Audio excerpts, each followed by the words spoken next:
Magick.me is the world's greatest school for magic, meditation, and mysticism. You can learn everything there, from chaos magic to hermeticism to meditation to how to supercharge your finances and take absolute control of your destiny. In short, you get all of the tools you need to turn chaos into beautiful, scintillating order and master your life. It's incredible. You've probably heard me talk about it on the show quite a lot. But check it out. It's growing fast. And I just want to say, if you're confused about where to start, because I have so many courses there, the Adept Initiative is the place to go. The Adept Initiative is the flagship course on magick.me, and it contains everything you need to know to master the most profound ancient techniques of changing your consciousness and the most modern and cutting edge tools and systems for absolutely turning your life into a masterpiece. You are really going to dig it. Go check it out, and I will see you in class. It's magick.me, magick.me.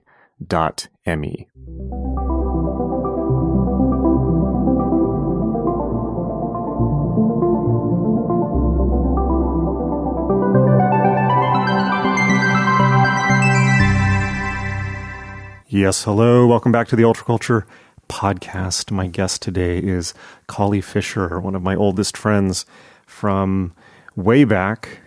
I've had her on the podcast before, but it's been way too long.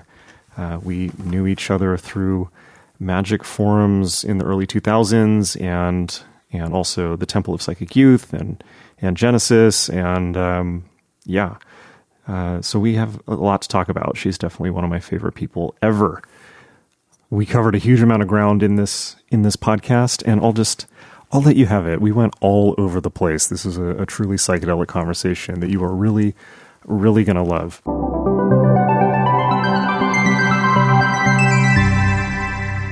And your D book, I got to say, it's just like, for me, it's just that it all falls in place. You saw you're in the acknowledgments for that, right? Oh, yeah, I probably knew at the time. Yeah, you're in the book. I'm glad you liked it, though. But see, I am now up in the domain of John Dee. Okay. Not the domain of Queen Elizabeth anymore. Because she's dead? No, but if you recall in the book, when they're talking to John Dee about the dividing up of this land that they're preparing to invade and establish the New Jerusalem, blah, blah, blah, this kind of stuff. When they're pitching this to him, I remember there's this talk where they say it's like, oh yeah, well this part is for the Queen and this is where we're going to make New Jerusalem, but that up north, that part up there, we'll leave. That can be for you. That's what we're going to give you as your. Oh, I see. You mean Canada? Yeah, right. Yeah, right. Exactly. Yeah, the kingdom. Yeah. I'm up in Canada now, so I'm in the realm of John Dee.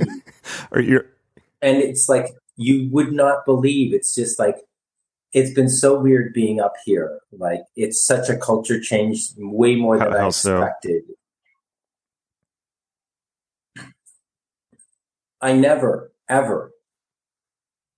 I mean, I do think about my personal safety, and then I check myself because I realize, what am I doing? Why? Why am I bothering? It's really so unnecessary. It's really so unnecessary. Yeah. Like, what are the chances? Better chances that a truck is going to come flying out of the air and land on me. Like, well, especially trucks in Canada. There's a lot of truck action going on up there. Yeah, there's a lot of trucks. There's truck accidents. No, but seriously, it's weird. It's like, and there's other things too. And like, I do outdoor education, right? Like that's what I've been doing since I went to California. And that's what I'm doing again here in Toronto. Shout out to Pine Project.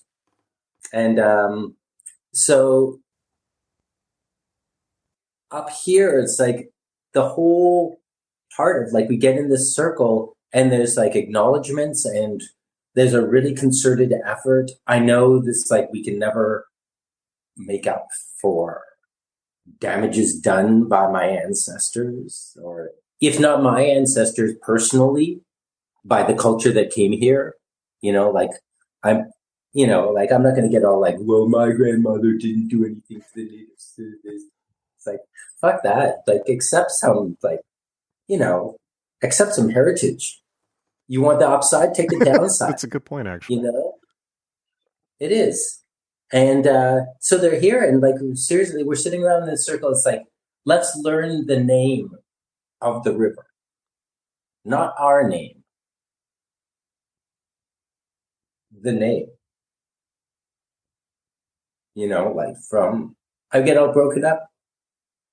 It's like, it just is so beautiful to see people like caring to know these things and like say, it's like sumac. It's like, yeah, that's vitamin C. And someday we'll go back to like using it.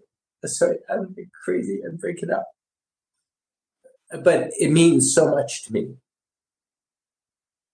You know, that's why it's like, to me, it's like the earth is everything, you know, like that's it. There's nothing else. Yeah, a little different attitude in the States at the moment. Well, I mean, everybody's in trauma mode perennially. You know, it's like, this is the whole thing. And this is why, like, you know, like David Icke strikes, he probably has like many more followers in the States than in other parts of the world. I would really, I like met like a lot of people into David Icke when I was in Canada. I feel like, well, this is Vancouver, you know, but. Well, I mean, like, as a science fiction author. David Icke? Yeah, he's great. And I love some of the parallels with a very unpopular science fiction author, John Norman. I don't know who that is. Because, no, you don't. And nobody should, because he's like so canceled. Okay. Because he is like basically softcore porn, science fiction, a planet where men are in charge. It's like so like rabidly like everything. Was this like the Gore books? Do you remember those? GOR? Yeah, exactly. Yeah. No, he wrote the. Oh, this is the Gore guy. Yeah, no, I do know who that is. Yeah, because I remember like growing up, becoming aware of subcultures because I grew up in San Diego and I always went to the Comic-Con. It was like all the bright and shiny subcultures, and then there's the part where it started to get a little questionable, where it's like Elf Quest, and then it's like furries. And then it's like gore. And you're like, where the hell am I? Like at the age of 11, it's very confusing. Yeah. Okay. Well, that's not, those aren't subcultures for 11-year-olds. No, but those are subcultures for adults, you know? And, but in the gore, there's some stuff in the gore books where there's like, the whole thing is run by these giant beetles. And I just thought that was cool. I like some of this like imagery. Like so you were saying like David Icke is kind of on that trajectory. Well, like this with these reptilians and all this, it's like, I don't know. I mean, I have my own alien theories, and actually I don't want to mention who I think is the predominant local alien species. Who do you think is the predominant local alien species? I don't really want to say it because I really think that the U.S. will harass them if they don't already know where they're coming from. That they'll harass them if they know.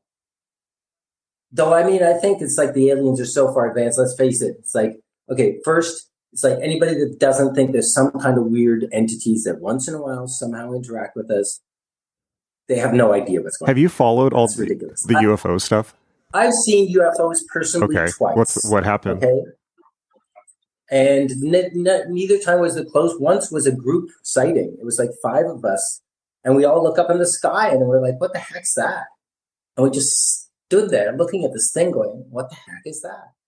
And then we're all like supposing things. And like, to me, it looked more like a dozen silver balloons with like 5 red balloons or something mixed in. And just sort of sitting there in the sky, floating in the sky, but perfectly still. And we watched it for a long time, for like 20 minutes. And it didn't move, which was weird because we're like, well, if it's balloons, wouldn't it be drifting with the wind or something? Like we're all like sitting there trying to figure out what it was. But then we had to get back to business. And then actually later, either that night or the next day, we were at a friend's house in the same neighborhood and we looked in the sky and there it was again, or still. And it was like still just sitting there.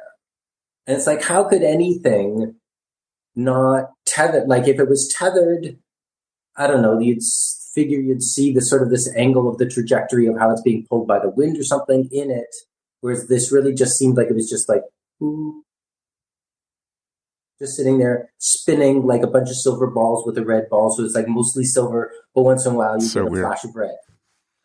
When was this? Was it. This was like recently? This is Toronto in 1995, probably. I have never seen a UFO, but it's probably because I barely see anything because I only look at a computer and never leave the house. So it's not for lack of lack of trying. I'm outside. Right. I'm outside all the time. It's probably a good way to see a UFO, like actually being in a position where you could technically see one. Right. And then I saw one in, actually 3-ish in California. In Oakland. Of course. I was sunbathing. Of course, Oakland. Yeah. Yeah, I know. In California, of course. But I was sunbathing and I looked up in the sky and I'm like, what the hell is that? And it was like 3-ish objects. One was a little sphere that looked like it was like half melted aluminum, like that weird sort of like metallic-y but liquidy kind of weird texture. I don't know if you played with metals much, like molten metals have a certain thing, you know? And then there was another one that looked like a hot dog bun, about the same size. What? Just the bun, not a hot dog? Like specifically the bun? Yeah, like a hamburger bun, like 2 halves of a hamburger bun sitting on top, like just the bunny part. Wait. 2 halves of a hamburger bun. Yeah, like just like sitting, like 2 sections, but almost nothing like between an electric, like an electron field thing, where it's like, I can't remember which one. It's like 2 like oblong, 2 flattened things. So in total, it's a sphere, but it's like divided in the middle. That's sort of, squished in the middle, like it's wearing a belt. That's such a tease. It's like they're not going to provide the hamburger. It's just the bun. It's like the reverse of the carb friendly hamburger. You just get the bun, which will probably be the next diet trend. Like carbs only. Yeah. Yeah, and then there was the third, like the mothership was like this larger oblate thing, sort of like a mushroomy head. And then coming out of the middle of it, it looked like dripping metal that somehow became vapor. A mushroom head that was dripping liquid. Yeah, like it was a big mushroom head, and then from the middle of it would like exuding tendrils of like weird stuff that would like evaporate into the air below it. That's very like inappropriate. It was raining metal out of itself or something. I don't know. It was totally weird. And I looked at it and I ran in to try and get some footage, but I just had a piece of like camera on my phone. Oh, no. So the footage is terrible. I uploaded it from my YouTube. But wait, I think I saw that at some point. When did you upload that? Yeah, I think I saw that when you uploaded it. Yeah, mostly lately it's all my annoying physics stuff. So. Yeah, I've tried to follow your rabbit hole that you've gone into, but I don't know, like I got a D in physics in school. So wait, no, that's not true. I got an A in physics, I got a D in chemistry. Because I was more interested in I have 9 Inch Nails. simplest cosmology in the world. And it all seals up. It's called neutron decay cosmology. I'll tell it to you in 2 minutes. Easy peasy. There's hydrogen, right? So let's just imagine the universe is full of hydrogen. This is even what the Big Bang kind of says, even though I don't believe in that model. Okay? The universe is filled with hydrogen. Slowly, this hydrogen coalesces because of gravity and this and that, binding forces because it moves, and then there's electric forces, whatever. Boo, boo, boo, boo. Gets heavier and heavier and heavier, becomes singularity, right? It's a neutron star, right? This is what happens. Things get heavier and heavier. You become neutronium, which is like neutrons and nothing else. There's not even electron shells anymore because all the electrons got shoved back inside the protons and now they're neutrons, right? So it's all this ball of neutronium. Then in the present model, this falls into a black hole, disappears, and it's kind of we can't see it anymore. It's hidden down there. My model is very simple. Those neutrons fall through space and time because at the event horizon, all time and space is now compressed because you're moving so fast because your acceleration is the speed of light. You become the vacuum energy for a split second as a neutron. And then they all emerge in whatever point of space has the lowest energy and is therefore the most permeable to this tension, because we just eliminated a bunch of energy and information from the universe. Huh. Let's put it back. If you throw neutrons in space, after 10-ish minutes, they decay. That means they're turning from a point particle into 1 cubic meter of gas. That's an expansion factor of 10 to the 45, more or less. That is dark energy. I mean, imagine you just added, because when that neutron was in the neutronium, in the star, it was tiny. Now it appears in space and expands to 1 cubic meter. It's huge. That's dark energy, just the repulsive force of all these neutrons oozing out from the dark voids where we can't see, because when it initially decays, a neutron is a proton, an electron, and a neutrino. Well, a proton and electron is hydrogen. So why don't they call it hydrogen? Let's call it amorphous atomic hydrogen. That gives it an excuse to not have a stable electron orbital, which means it can't emit or absorb photons because it doesn't have a resonant chamber yet of the electrical shell. It's just this weird goopy quark electron proton mess. And then it starts to coalesce, and as it coalesces, then it becomes stable atoms that can scintillate and fall back into the clouds that become the tendrils, that become the galaxies, that become the stars, that become black holes. And the whole thing is just steady state. And people will say, oh, CMB. What is CMB? And I say, yeah, well, a universe has a glow, because there's lights everywhere. What is CMB? The cosmic microwave background. Yeah. I'm going to be called a complete idiot that I can't know, obviously, that the CMB indicates a Big Bang must have happened. And I say, no, just the universe glows. There's so much shit going on everywhere. That's the background. Like that's the temperature of the universe. That's just the background glow, and all these globs in it. There's all this stuff in the way and not in the way, or contributing and not contributing. It's kind of lopsided and messy. That's the way it goes.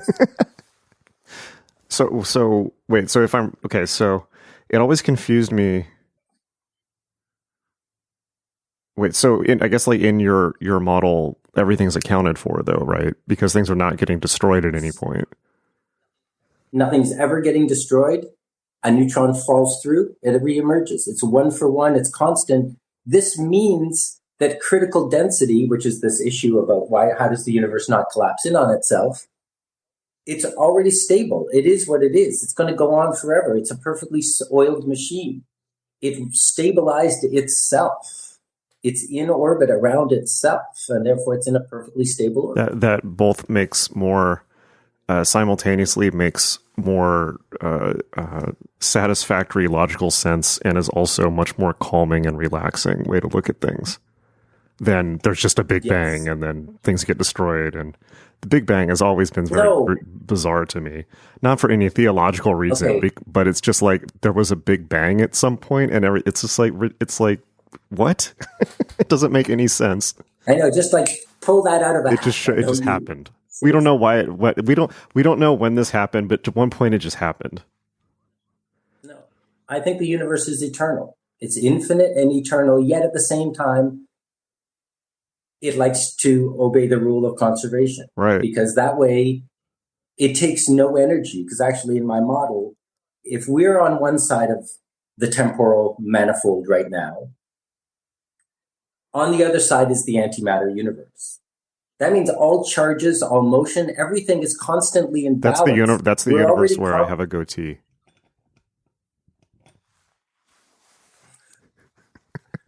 Just grow one. I did briefly, and then I shaved it immediately. It was too disturbing. Too satanic. No, you remember Spock when he gets the goatee in the antimatter universe in original Star Trek? Yeah, everyone okay, let's face it, the evil ones are always hotter. Yeah, goateed Spock. There you go. That could be me. I'm not ready. I'm not ready to become that Yeah. I did grow a beard. It was actually on YouTube. I grew a full beard. That was kind of cool. But then people started calling me a neck beard online. And I'm more. Oh no, I missed it all. I gotta say, I'm the terriblest friend in terms of like other people's creative shit. I mean, you were saying it's good to talk to you. I haven't talked to you in too long. Everyone's been in trauma mode. I missed Jen's funeral because COVID was happening. It's like, it's been 3 years. And everybody missed you so much. But I mean, I know there was like sort of like, how is Jason not here? But at the same time, it's like, look at Jason would be here if Jason didn't feel like, if Jason felt in any way that he could do this securely. I mean, people were getting stuck in people. What do people were getting stuck in airports with COVID. No, it's I know. It's, so. No, I totally understood. I mean, it was sad to miss you, and everybody was it's like, it's the family, it's our community, and you know what it's like. Like, it's a bunch of really tight people. Yeah. But it's been 3 years though. Yeah, you were missed. Well, I'm glad. I made it down there at least, but I might have gotten COVID while I was there. Well, there you go. I mean, Edley got COVID, I think, right? He had COVID there. Well, that's the thing. Edley had COVID, and nobody knew. And I came home actually, and I was like, "Oh, a bit of a sore throat, but nah, can't be that." Yeah, I mean, it wasn't bad. I'd never had like a lung thing. I was if I got it, knock wood, it was very mild. I never got COVID, knock on wood, ever. So, but that's because I'm well adapted to never leaving the house. But I'm happy with that. I don't know if I've interacted with some people who have long COVID. It's scary. The cognitive effects, things like that. It's just it was heartbreaking not to be there, but at the same time, it's like, well, funerals are for the living, Yeah. And I would like to stay alive also. Yeah. No, we want you alive, so it was a good decision. But I only bring it up because it's been 3 years and it's just gone by in this blur of fuckery. Like I can barely remember anything that happened, and other than the peak moments of psychic pain, I can't remember a whole lot of what happened in 2020 and early 20, actually throughout 2021. It's a blur for me. Yeah, it was funny. I was only off work a month, maybe. And then I was back out with kids in the forest. Oh, you got to work outside, though. That's good. Yeah, and we were even wearing masks outside for a time period. Even though, personally, I think that's a bit of overkill, or at least if the sun is shining, from everything I've read, if the sun is shining, you practically don't have to worry, because UV is a very intense antiseptic. Definitely. Yeah. But other times, and when you're in proximity, and we had to do stuff like, when we're doing carving with the kids, would disinfect the knives between uses, stuff like that. Like, we tried to put in protocols that were sensible and yet not onerous. And that all worked out. Yeah, I think for the most part it did. It was cool. I mean, I'm just sitting there with kids. It's like, it's in the forest. All this craziness is going on. It's like, kids, don't worry. It's not the apocalypse. That's good. And try and chill, because it was hard. Because it was really hard with the kids because, parents can't help but unload their psychological baggage onto their kids. Yeah. And I think, honestly, no diss on parents, but it's like, it's something that we need to teach. It's really important for parents to be able to do that. I think it's good for the kids, especially in these closed family situations where there's not a village to wander around and get different perspectives. You're very much closed in with your family. So if your parents are hyper paranoid about the germs, you're going to be hyper paranoid about the germs. If you come from I'm no diss on, but you come from a anti-vaxxer, just don't care, I believe in natural immunity family, which has its place, hey, evolution will work it all out. It might work it out pretty roughly. Hey, it's yeah. Evolution and nature don't play around. No, it's they all work cozy, out. cozy, They're just solving. like, oh, they're solving yeah. for their own equation, not any individuals. Yeah, we're small cogs in a huge machine. But so it's like, so now you have two kids. One kid's walking around no mask as soon as they're allowed, and the other kid is deathly afraid. And literally, we would have kids like breaking down. It's like, he's coming near me. He's trying to kill me. Yeah. And it was horrible. It's like, I understand that the parents worry about their children's health. Like, that's an important, good thing. It's just the level of, again, it's just like with all these things, it's like the level of extremity to everything. Yeah, I mean, that makes me think of a couple things. One is that, you're talking about this, and of course, adults are just big children. So, like all adults are all the same, either like, ultra paranoid or just too cavalier. And I think, but the other thing is, I mean, one of the things I thought about so much during, throughout this whole period is just like, what the hell is going to be the effect on kids who grew up in this? I mean, like, I'm sure you saw pictures of like kids on a playground with like chalk circles around them, like magic circles. They can't leave, can't interact with other people. And for me, just like looking at, I was there. Okay. I was making them draw. Oh, Jesus. Well, at least it was you, I mean, telling them how to draw a magic circle. That's good then, I mean, that's a totally different situation. Well, that's a whole other thing. That's pretty funny. That's good, though. It's a good recontextualization. But, just, I mean, kids are already like, head down into their phone all day long as it was. But now it's like, I think I'm not up on it, but I remember seeing at one point, there were serious consequences. Like kids are losing a year of schooling. Their IQ is dropping, like all kinds of, God knows what the trauma or their social interaction skills are going to be like. Yeah. I mean, I think we're in such a self-reflexive time, though. It's like in the past, it's just like, I mean, it's like you have a world war and it's like, yeah, people are coming home and we're going to make do. Good point. Yeah. Yeah. It's like, although to be fair, those people became lifelong alcoholics that never processed their trauma. So, there's that. No, I'm not saying we shouldn't address the trauma. I'm just saying that we should try and keep a realistic perspective on it. And then just like mitigate it as much as I could. And so, as I said, it's like my job, I felt like as much as anything, was just reassuring kids. It's like, listen, it'll be fine. We're going to do what we can. We're not going to let this take over our lives. You just like, it's like you're going out in the cold, dress appropriately. Yeah. It's just like, now let's go play in the snow. That's what I did the other day. It's like, I have good boots on and stuff. It's, it doesn't have to get us all worked up emotionally that we now have to change some aspect of our, like, that's a thing. It's like, whether even if masks did nothing, or like almost nothing, 1%, let's say just like they mitigate 1%. What the hell? It's like, I'm obliged to freaking wear clothes all the time when I go out. Right.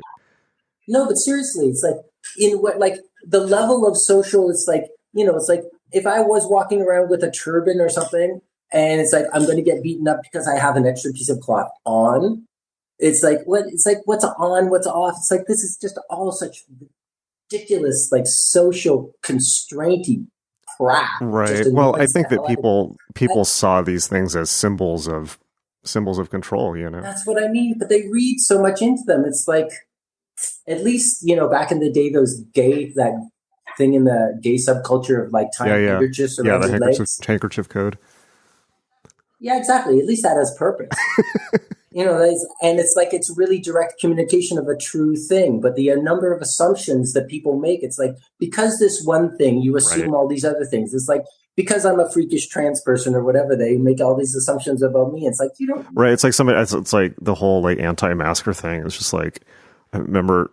I try not to, like, whatever. If you're willing to take your chances, good for you. Well, and if you want to wear a mask, I'm pretty libertarian. I mean, yeah, that's the thing, right? I mean, like, there's so many, like, this was such an epic clusterfuck of issues it's here. It's just your there's like the mask, there's the vaccine, there's the virus, there's the social control, there's the social programming, there's things changing all the time. There's the culture war, there's the anger, there's so many people, including me, like had just their relationships failed. People getting divorced, like the stress of being inside, alcohol, domestic abuse. It's just just a storm of fuckery, right? It's like, I don't know what to say about it. It's like, and I don't know how anybody could have navigated that without being confused as hell on every level. Just hug each other a lot. But you can't, but you're not supposed to, so you can't do that. Then hug yourself, like be nice. It's just like sit calm. It's yeah. Everybody should be learning transcendental meditation, but you don't have to necessarily learn it from transcendental meditation. I'm just saying. But. Well, for me, it's like, in a way, there was a certain like liberating aspect of COVID where it's like, because I've always been a hermetic shut-in, and it's like, on a certain level, it's like, at last, no, there is no longer social expectation that I not be like this. But no, I mean, it's like, I don't need an excuse. Right. I don't have to constantly fend off like invitations to go out or whatever, but it's like to do my work. But it's like, but I don't know. I mean, I'm amazed that people. I'm amazed that people have stayed as sane as they have, all considered. Just because people process, particularly extroverted people, which I'm not, but there's lots of them in the world, process by talking and being around each other and talking through their emotions in groups of people. And dressing up and going out and having spectacles, and that all makes my skin crawl personally, but I'm not like most people. Most people need that, so I can't imagine. Well, that's what I mean. I guess that's what these, that's what TikTok-y stuff like that is sort of assuaging or something like that. Because I sort of don't understand it too. I'm a very weird mixed person, because that I can be very, very I'm good socially. It's like I ran a restaurant. It's like I made a community at a restaurant. Yeah. Shout out Captain Steinhoff. Or helped make a community. Thank you, everybody, too. But it's like, that's big to me. But at the same time, I sit around all day composing music and playing with my weird quark modeling and stuff like that a lot, too. So I have this weird, like, sort of schizophrenic. You mean just like a balanced existence? You do both. Yeah, I don't know. But I get a lot of my social from my work. I work with kids, and the way I operate, it's like, no, it's like me and my pack. It's like, I'm not. Well, that's always how I've been too. As we were discussing, now all my employees have mutinied against me, so here I am. Yeah, but you'll get a new pack. Yeah, definitely. Also, they were employees, Yeah. There's like this whole thing. I really do think, to me, the big lesson of COVID, that every world leader and every country leader and every province leader and every state leader, and maybe even every like town and city leader, should realize is be resilient locally. Get your shit together. If you can't survive, like Toronto should be somehow, I don't care how, power independent. Right. Okay? We should be able to grow all the food that we need for Toronto. I don't care how we're going to do it within like 25 miles of Toronto. Well, the thing about definitely, the thing about locality, that was such a traumatic issue for me as well during COVID, where it was like, I had been in Los Angeles for 11 years and I grew up in Southern California, and it was literally like moving into 1984 Chinese state oppression overnight. And yet at the same time, there's like rioting and violence, and it's just like terrifying all the time. And just like massive social breakdown and heroin and infrastructural, I wouldn't say infrastructural collapse, actually. It's just that people were forced to not use the infrastructure. Everyone was shut out of working. People could not go to work. People had to work illegally, yet it was, basically legal to, steal things and commit crimes. It's like local infrastructure can be used against people as well. And like, I had to leave. I chose to leave. I ended up moving to Texas, and then the infrastructure collapsed here during the ice storm in 2000. the end, early 2021 when I got here, where that was national news. There was a big ice storm and the entire electrical grid failed. So there's that too. It's like, no, that was huge. And that was like, it's like the whole electrical grid. Why? Because it's like you're broadcasting electricity too far. It's like we should be able to grow things close. We need to be able to masks. It's like, how are we counting on one link that comes across the whole planet for our masks? Yeah, no, it's crazy. It's crazy. No, and that point was driven home to me so hard, where it's just like, whatever you need, you better be able to rely at least, hopefully, just on yourself, but at least on a small group of people, because you cannot count on this. It's not just that you can't count on the state to be there. It's that you can't count on the state not to actively, malevolently fuck with you on levels that you did not even think were not only possible, but just like are not rational to fuck with people on. Like there's no logic behind it. So, everyone wants to get their own land and grow food. It's easier said than done. I'll get there. Right? I know. But ultimately. No, but you don't have to. I think we can work out. We're going to I really believe in this, like in a weird solar punk future. And it's like, anybody in the city should be victory gardening up. Every single tree should be a hazelnut. Yeah. There's a great book. There's a great book called, The Urban Gardener or something like that. Jody Willie put it out, Process Media. So I started to work on it a little bit, but I'm not a gardener or farmer, so bit by bit though. I mean, it's hard not to think that society has set this up so that we don't have our essentials on hand. Like, why do I need to count on a chain of things for me to have dinner? Right, like a supply chain. Dinner should be within a 15-minute walk of my house, and I should be able to dig it out of someplace, or it's a pile of stuff in my basement. No, absolutely. Like hunting, fishing, growing crops. And I got myself into a situation where I can do that, and I will continue to work on it. Composting is a good way to start. Composting is fascinating. That's something everyone can start with. That's about as advanced as I've been able to get, though. But no, but slowly evolve. If we can do it, it doesn't have to be this dramatic thing, but we just slowly evolve to having it's like solar panels on every single house, because that way nobody cares if the grid goes down or not. The grid's handy.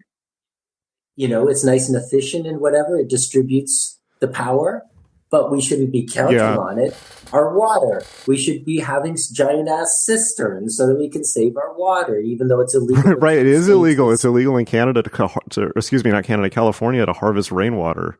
Like, what the fuck? Yeah, because the person who owns the river nearby is promised a certain. It's illegal to catch the rain. I mean, think about that. Like, what the fuck? How does that make sense? It's coming out of the sky, whether you like it or not. Yeah, but it would have flowed down into that guy's yard, and you're stopping it from getting. Lord have mercy. The fact that people can even think like this is amazing to me. But yeah, no, this has been a big lesson for me. It's like, and I continue to just bit by bit try to disentangle myself from these systems. And I don't know. It's hard to not be conspiratorial having gone through this era, because it's just like, you cannot discount like just the level of raw force that was exercised on a global level overnight, in a coordinated fashion. But at the same time, it's like, no, it was a test of the world, control system. Yeah, it was a pretty successful one too. Very successful, and I'm here in Canada, and I had to deal with the Arrive Can app. Okay, it's like I know about dealing with state apparatus. You had to deal Canada. with what? There's this Arrive Can app. What it's is like that? when I came, right after Jen's funeral, I came back to Canada because a friend of mine had just had a child, and she was dealing with being a single mom stuff, and it's like with a 6-month-old, and they're going through this really cranky stage around that time and stuff. So I came to Canada to help her through that, and I just lived with her for a month through this transition period till he was sleeping regular. And I did get this app beforehand and have your proof, and then you would arrive in Canada and they'd check your app and then they'd swab your nose and put you in a hotel Two for weeks. up to 11 days, and you had to pay for it or something like that until you got your results of your test, and then you are authorized, and then you have to stay in this place, and then you have to wait day 10 and then do your nose again in front of somebody on camera. It's insane. I mean, this is why I moved to Texas. I never would have imagined in my entire life that I would end up in Texas, but it was just like, fuck you. Like, no, I'm a responsible person. I'm wearing a mask, everything. It's like, but fuck you. Leave me the fuck alone. You know, and it was just so sinister on every level. I mean, like when I drove here, I was listening to the audiobook of 1984, and like everything was it was like everything was like listening to the news. Like everything had happened in the last like 6 months. Okay, there's no boot in your face. There's not? Are you sure? No, I think it's this weird mix of 1984 and Brave New World. It's more we've talked about this before, but it's more 1984 now. I think it's more like overt power now than it was. It's not controlled by distraction. At this point, it's force, you know, instead of coercive power. No, I don't even want to say that. No, I don't want to something. Yeah, anyways, but you know, like, I really think you haven't lived in a country where the cops are walking around with Uzis. I'm not saying it. I'm not saying it can't get worse. It can get way worse. Okay. No. That's not what I'm saying at all. Because you look at how China. I mean, look at how Australia handled it. Look at how China handled it. There was a TikTok that I saw, maybe 6. Welding people into their houses. Oh, I didn't catch that. They were welding people into their houses. That's fucked. Yeah, I saw one that was like, maybe you saw this. It was like somebody was taking a TikTok where it was like they were shining it out of like a council tower in somewhere in China, and there's like a helicopter flying or a drone flying around with a spotlight shining it into people's houses, and they're broadcasting. They're like yelling in it's broadcasting this whatever loudspeaker thing, and the translation is: "Citizens, stay at home, dampen your soul's desire for freedom." This is real. It's like that's like inspirational words to every government. I know. You got to kind of hand it to them. There's a certain poetry to it. Ballsiness of just saying right. Right. Yeah, I don't think they care in China. Suck it up, freedom. Yeah. Everyone knows that freedom doesn't exist. It's something, or it's like, it exists until somebody exerts the constraints on you. Right. Well, I've been really into this historian Timothy Snyder. I end up mentioning him on like every podcast now. But yeah, I watched it. Oh yeah, like he did this thing on tyranny, lessons from history about tyranny, and he said at one point, there's a couple things he said in that really resonated with me. The first one I think is the most important, which is do not comply in advance.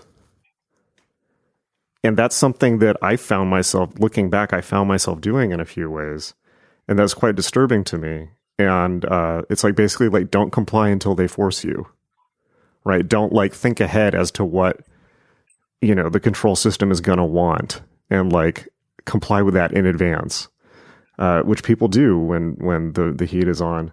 But the other thing was he was saying, what if freedom is, he said a lot of things about the idea of freedom. It's like one is like, the idea that freedom, particularly for Americans, we take for granted the fact that like freedom is just something we have and that was given to us. And that is really un-American, he said, right? It has to be re-won in every generation. But he also said, it's like, what if freedom, I thought this was so great. And it's also something that I think Jen really would have resonated with, which is like, at some point, we always think about freedom being about the individual. It's like, well, what if freedom is not about the individual? It's not about like, I'm not a number, I'm a free man, that type of thing. What if freedom is a group project and like everybody has to fight for it together, in the sense that like everyone has to be put in their work so that everybody can be free in the way that they want to, which you may never see or may not even understand. But it has to be a group project. I thought that was great. Yeah. I don't know. I mean, I think it's like, I have to say, it's like any person that considers themselves libertarian at all and has any issue with LGBTQ, except for, and we can touch on this even though it's super touchy and I'm going to get in trouble for it, like youth transition stuff. But in terms of, for anybody 21 years old and older, if they are LGBTQ or anything, any libertarian should just shut No, I agree with that completely. It's like, don't tell me about your this or that. I don't care. This is exactly like Genesis was exactly. It's like if I want to walk around in a fucking furry outfit, that's my prerogative, and you should cheer me on for exercising. But this is what everyone's forgotten. This is how this is how freedom and liberty work. It's like, it's about, it's about everyone, and it's about particularly the people that you disagree with the most. Right? It's a group project. It's like, and everyone has forgotten that. It's just like they want to exercise power on the other group. And that's one thing that drives me absolutely fucking insane about America right now, because we have two political camps who are both trying to take our freedom away one way or the other. And it's like I just have at this point, I'm a very simple, as an American person, it's like, this is just America, but it's like, and this podcast is, you're not American, and this doesn't have an only American audience, so I should not be like fixated on America. But my political view, that's where I live, and it's like my view is, follow the manual. It's like the Constitution's great. It's great. Follow the manual. Don't chop it up. Expand coverage to everyone. Like, yes, it was written by a small group of people, but that's no reason to throw it out. It's a reason to expand coverage of the policy to everyone. And if we just followed rules as written, Masonic Enlightenment Hermetic Project country, it'll go much better. Don't spend all of your time trying to each take away freedoms from the other group. That'll go nowhere. Okay. You're going to get in such trouble for this Hermetic blah blah blah thing. The Masonic. I'm a Freemason. I don't care. It's like, I'm a Hermetic magician. You know who I am. I know who you. I totally know who you are, dude. I have a dog in the fight. These fucking Christians who are like, and the thing is, like, I don't know, there's weird shit going on, because it's just like, well, we're going into tribulationist, apocalyptic, everything. It's just like, really? It's like, I remember, I'm old enough to remember when Ronald Reagan took power, and we all of us teenagers who were at the same age, it's like, it was around the same time that, I can't remember, like Alan Moore really started to hit as a writer and all this stuff. And you just look at it and you go, yeah, well, like those. Like I said, I live in Texas now. It's pretty fucking real here. Like, I remember we used to talk about this all the time, and it's like, and I'm still thinking about those conversations we had about this stuff. And it was a big, obviously, like the John Dee book, that was a big part of what went into that. That you kind of set me down that, talking to you in Genesis, I think around the same time, set me down that path of thinking about Christian apocalypticism. And then I just kept thinking about that as an explanatory factor for so much of the politics of the world. And I think it is. And which set me down the path of thinking about other religions as explanatory factors for world politics, which for me is an obvious point, for most people not. Just in the sense that, like, groups of people are liable to act out their beliefs. And so it explains a lot of why the world is the way that it is, even if it doesn't make sense, because people are enacting mythologies on a grand scale. But, in Texas, it's like, this stuff is pretty real. It's no longer like something to talk about in New York as an intellectual abstraction. It's like, it's pretty real here, So. No, I'm sure you could find communities and suburban enclaves not that far from you, where that's very much the reality of everybody there, and they have a school, and that's where their kids go, so that those kids can be taught proper values. 100%. Like, people in Canada have no idea. Like, until I lived in the States, and my friend Johanna, who really, like, she lived in Oakland, I worked for her.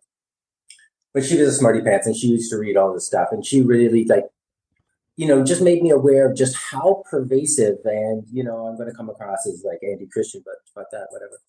They're You know, anti-us. it's like, I'm not, there's a heart of Jesus. Like, really, I just wish they could take the Bible, rip it in half, keep the front half, ditch that old one. It was a bunch of like nice, like stories of viciousness and evil Right. The bullshit demi of kings and stuff. the adventures of the demiurge.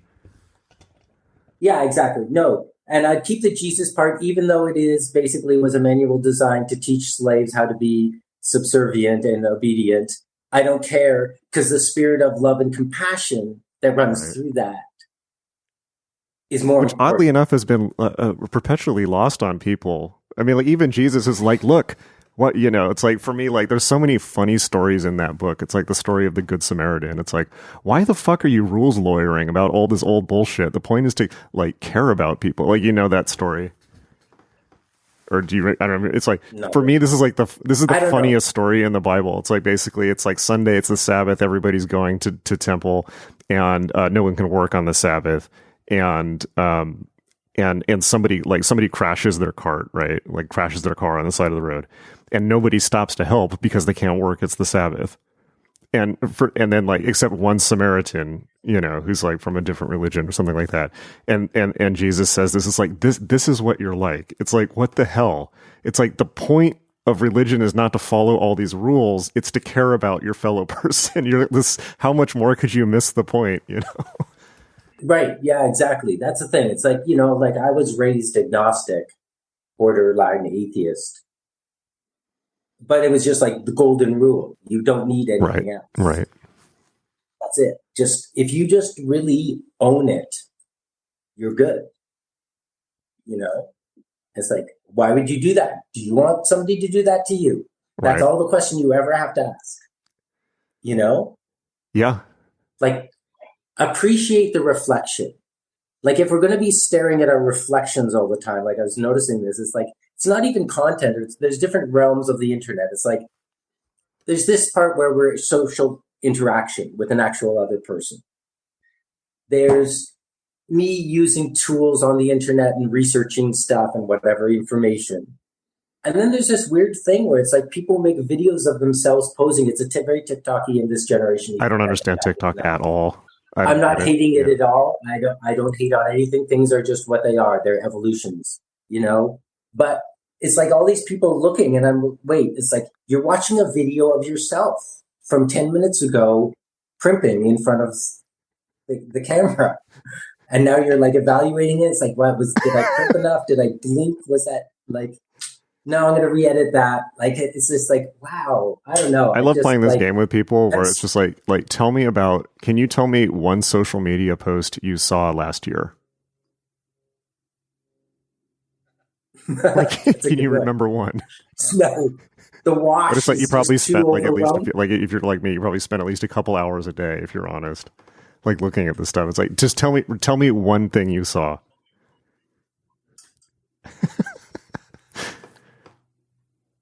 No, yeah. I don't know. I'm going to grab some water. Hold on, I'll be right back. Yeah. No, I mean, there's just, you know, that's the thing. The overwhelming content, it gets so hard to be focused, and just, you have to really make an effort now. Whereas before,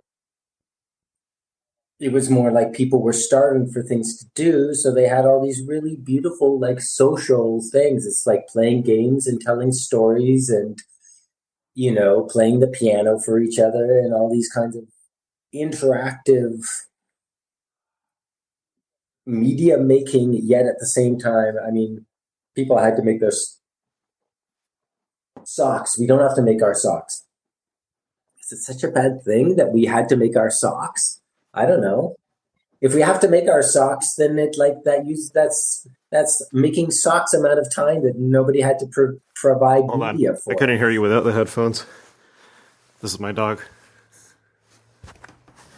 Yeah, I was just sort of like ruminating about, I don't know, just how distant we are and how annoying. I really think this is part of a reset, and we're going through this. A great reset? You know, I don't know about this great reset. I mean, that part is going to suck. It's like, let's face it. It's like, I keep on thinking, no, people who are on the street that I see, like, I make sure to have cash or try to, because everyone, it's like, someday they're just going to flick a switch. They're already working on it. I know. Yeah. I heard about this. Yeah.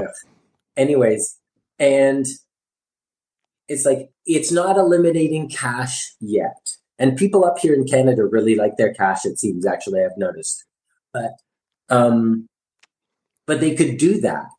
And then all of a sudden it's like, wait, it's like you just excised like who knows what, well, let's say 1/10 of 1% of the population is now like, they are completely screwed. Yeah. Does anyone did anyone think that part through? Like, are there contingency plans on that? Or it's just like, oh, well, let them starve. It's like less for us to worry about. I don't know.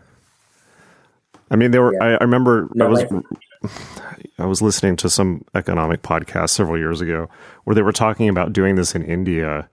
I think this was like 2018, where like India is a tip-based society, right? Where it's like everything's bakshish. You have to tip people ahead of time or they won't do stuff in cash. So like it's basically like here, except they're a little bit more pragmatic. You got to do it up front, Like, New York is like that now?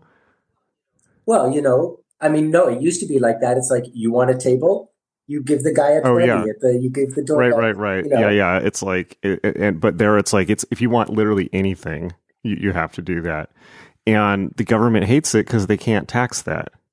So for them, it's a bribery-based society. That's how they see it, So it's like, well, we're going to go to a digital phone app-based payment system, and so that we can get rid of the graft in the system and recoup some of that economic surplus, And it's just like, okay, the only reason governments need to exert this like individual taxes, because the fucking corporations have not been paying their share. Yeah, I don't know how it works in India politics, but I assume similarly. Any king or queen back in the day, and I wish they had never let this go, like you let the corporations get to a certain size, or the companies get to a certain size, and then you declare jubilee. Yeah. And you say, oh, actually all debts are off because I can't have anybody richer than I am, and I'm the king. So therefore I'm going to make all you guys go bankrupt. Too bad. I'm the king. Yeah, I saw something interesting online where I was reading, I forget where I was reading it, where it was talking about the Protestant Reformation. I was thinking about this recently, actually, where we think about the Protestant Reformation as sparking this age of enlightenment and science and freedom from Catholic Church and all of that. But the thing that it really did was get rid of and the reason why it spread so fast and why Henry VIII took it on so fast was because they got rid of the prohibitions against usury. Right. And that's why capitalism could happen, because the Catholic Church was no longer standing in the way of people loan sharking. And that's what actually happened if you look at it objectively. And this was interesting. I mean, it was like, I was thinking about this in the context oddly, of Elon Musk buying Twitter, where there's like a certain like resonance there where there's the whole thing about indulgences. People didn't like the practice of selling indulgences. And there's a certain resonance there with the idea of people getting blue check marks, but you don't know what it's for. It's unearned. It's just this kind of like crony check mark. It means they're in line with power. And now Elon is just like totally breaking down this like Catholic Church like power of Twitter. But it's not it's not for like, any type of like intellectually noble reason, no matter what he says. It's like, it's similar to this like, it's being done for reasons of capital, for what, reasons we probably don't understand, of like breaking down breaking down the ability of free press being able to get in the way of corporate power more, or freedom of information, actually. So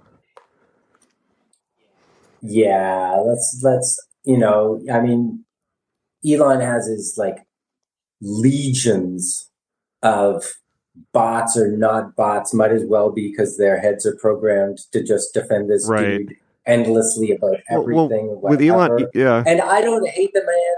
I don't know the guy. I'm just suspicious of anybody. Well, it's like Jeff Bezos and doesn't. It's like Jeff Bezos buying the Washington Post. Or people like corporate, like business people buying local newspapers. It's like, well. No, this is like robber baron times all again. It's like so many. there are so many parallels actually. And I guess it was like, when was that? Was that coming off of the Scarlet Fever thing? That was late 19th century. Like railroad robber barons, oil robber barons. Or like during Hearst, same thing there. For sure. It's like, buying up the newspapers because they owned a mode of transportation, which was railroads at the time, but now it's internet because it's still, moving things. And buy up all the means of control, all the newspapers, everything, all the politicians, you know? Well, I mean, this is kind of the point I was making about the Reformation, where it's like, really, if you analyze that, it's not like getting rid of a negative power structure. It's like one power structure replacing another. And yeah, it's all about money, right? Yeah. So interesting to think about, particularly because I like to think about the similarity of the Italian city-states with Silicon Valley, like the birth of capitalism, now the birth of like hyper digital capitalism. Yeah. Yeah. Where it's all, I don't know, it's like this information shit that they're trying to sell. It's like, they're going to realize, it's like, I don't know. It's like, I don't know what the trends are. And I'd be surprised. I mean, I'm a terrible example because, I don't buy anything and I refuse to. I feel guilty every single time I buy anything that is new. Okay. Because that had to be made. And therefore, a piece of nature was destroyed. I'm not going to have any illusions about that. Everyone likes to pretend not. But there's a scar someplace for everything you want. But you were saying everything comes out somewhere else after it's destroyed. Yeah. It's a steady state universe. It is. But, I don't want the steady state to be like world covered in plastic bags. Too late, I think, unfortunately. But I don't know. Yeah. I just really think it's like the just getting our heads around a more distributed thing. It means what that buys people. It's like, if I had a hut, because you know me, if I had a hut that was solar powered with one of like a things that I could communicate anywhere, it's like, what do I need? I don't need. Well, see, that's the thing with me too, right? But that's the trick, right? It's like for me, it's like, yeah, as long as I have the internet, I'm good. But it's like, if they take the internet away, like, I'm fucked. Like, I don't know what the hell I'm gonna do. I don't know. Oh, you would. I would just walk. It's like, okay, I can walk to my friend John's. It'll take me an hour. So what? What else am I doing? Yeah. I walk to Allison's place. But to not have the ability to instantly get information and communicate with everyone on the planet, that's like, I don't know how I could exist at any other time other than this. It's like, can you imagine me like, even like one generation back? Like, I would have been like an academic or like just fucking crazy like William Burroughs, It's like, there's not many options there without the internet. Yeah. If you had grown up when I was growing up, like if you had been an actual contemporary of mine, I think it would have been like that, because you just would have been that nerdy guy with just all the books, which you already have. But it would just but I would have been just like so like depressed and understimulated. It's just like more than I am now. Yeah, I don't know. It's hard to imagine. It's like, or like, if you imagine, like, can you imagine me like 400 years ago? I probably would have been like one of those like crazy monks, like writing grimoires just because they're so fucking bored. It's like. Probably. But I mean, you would have been happy. It would have been what you knew. It's like, I don't know. Yeah, I mean, we live in a time without instantaneous teleportation, space travel, and being able to reconfigure our bodies at will with nanotechnology, and we don't even know what the hell we're missing out on, Well, I am kind of looking. I've been looking forward. Oh yeah, it's going to be great, but we're not there yet. But I mean, really, do we need that? You can close your eyes and do it. You say that, but if you had the option, I mean, I would definitely do all kinds of stuff. In the future, we're going to be able to absorb information by inhaling sentient mist. And it's going to be sentient. It's like going to be like vaping. It's going to be great. Vape internet. Did you watch The Congress yet? The Congress? Yes, no. It's a film. You must watch it. I've never heard of this. I think it's I can't remember who the actress is in it. It's It's so meta. It's based on the novel by Stanislaw Lem, The Futurological Congress, but it's got this contemporary sort of Hollywood celebrity twist to it that's really like actually very pertinent. It stars Harvey Keitel as AI, according to the IMDb. Okay, no diss on Harvey. It's like maybe his worst performance ever. Worse than Bad Lieutenant? I don't It's pretty bad, pretty terrible. I don't know. No, Bad Lieutenant was like, at least it was like psychotic and evil. Yeah. It's a truly disturbing movie. Yeah, it was. Yeah, the original, yeah, especially. But no, it's really interesting. It's about, like, to spoilers. It has stuff like that where it's like it's in the future and it's like, oh, you're not allowed to enter the zone without this, and it's like it hands you a little thing. It's like you inhale it, and all of a sudden, you're tripping heavy, and you've also got all this information. Oh wow! In you. See, I thought I just made that up off the top of my head, but of course, just like everything else, somebody else has already thought about it and made a movie out of it already. Okay, yeah. Everyone should read everything by who is that French guy? Verne. Jules Verne? Jules Verne had so many genius, like, futurological. I mean, like, just Captain Nemo. Yeah. Eco warrior. Ocean is food supply thing. And he's vegetarian. He only eats kelp. Captain Nemo. People forget this. Captain Nemo is a vegetarian in the book. He's like, that's ridiculous. Like, why would you do that? How base. How were his iodine levels? Great, because kelp is huge in iodine. Can you OD on kelp though? I don't know, but he doesn't have to worry about nuclear warheads, does he? He'll just glow. He's like pre-prepped. No, it's like, going down to the ocean. I mean, there's just like all these things. Sonar communication, I bet he has in that, and it was probably before it was invented. Wasn't there something, I can't remember what it was. I remember reading something that it was like these guys, Jules Verne and H.G. Wells, were not just science fiction writers. They were kind of involved in these, think tanks, like similar to like Davos type stuff at the time, where they were kind of like putting out propaganda for future scenarios that people were coming up with. Oh, well, I mean, we need more of that. I think it's like I gotta say, there's a paucity of like really grand thinking. It's like, oh, that's for Jeff sure. Bezos and these guys. It's like, come on, can we do something spectacular? I'll disagree with you though on Jeff Bezos though. He has a really good plan. In fact, he may have the best plan of anyone on hear me out. This is Jeff. Like, I watched a thing with Jeff Bezos, and this is basically what he said. He said, since I was a kid in the 1960s, all I have wanted to do is make Star Trek real. So I realized that in order to do that, I was going to have to get a lot of money. So then I started Amazon, and I made a lot of money. And here's the plan. We're going to offload all industrialization to the moon and make Earth a park planet, and everything's going to be manufactured on the moon. And there's going to be shipping lanes in between the moon and Earth. And people are going to be able to make space startups in their dorm room. Unmentioned subtext, Jeff Bezos will own the moon, but you know what? It's a pretty good plan. I've never heard a better plan. If we can save the ecology of the planet, that's his point. Any cost is worth it. I agree with you. It's like, let Jeff do his thing. You see any better plans? There's no point. That's why it's like Elon's like, Elon is ridiculous. It's way early to be going to Mars. We are not ready for that. Maybe sometime. I disagree in the with that too, because I've actually worked on the Mars space program for the U.S. and India, and I don't think that's the case. But that's me. I understand people don't like the idea. I'm just saying, it's like, now is not the time. I disagree. First thing we have to do is learn how to manage that's never the going Earth. to happen.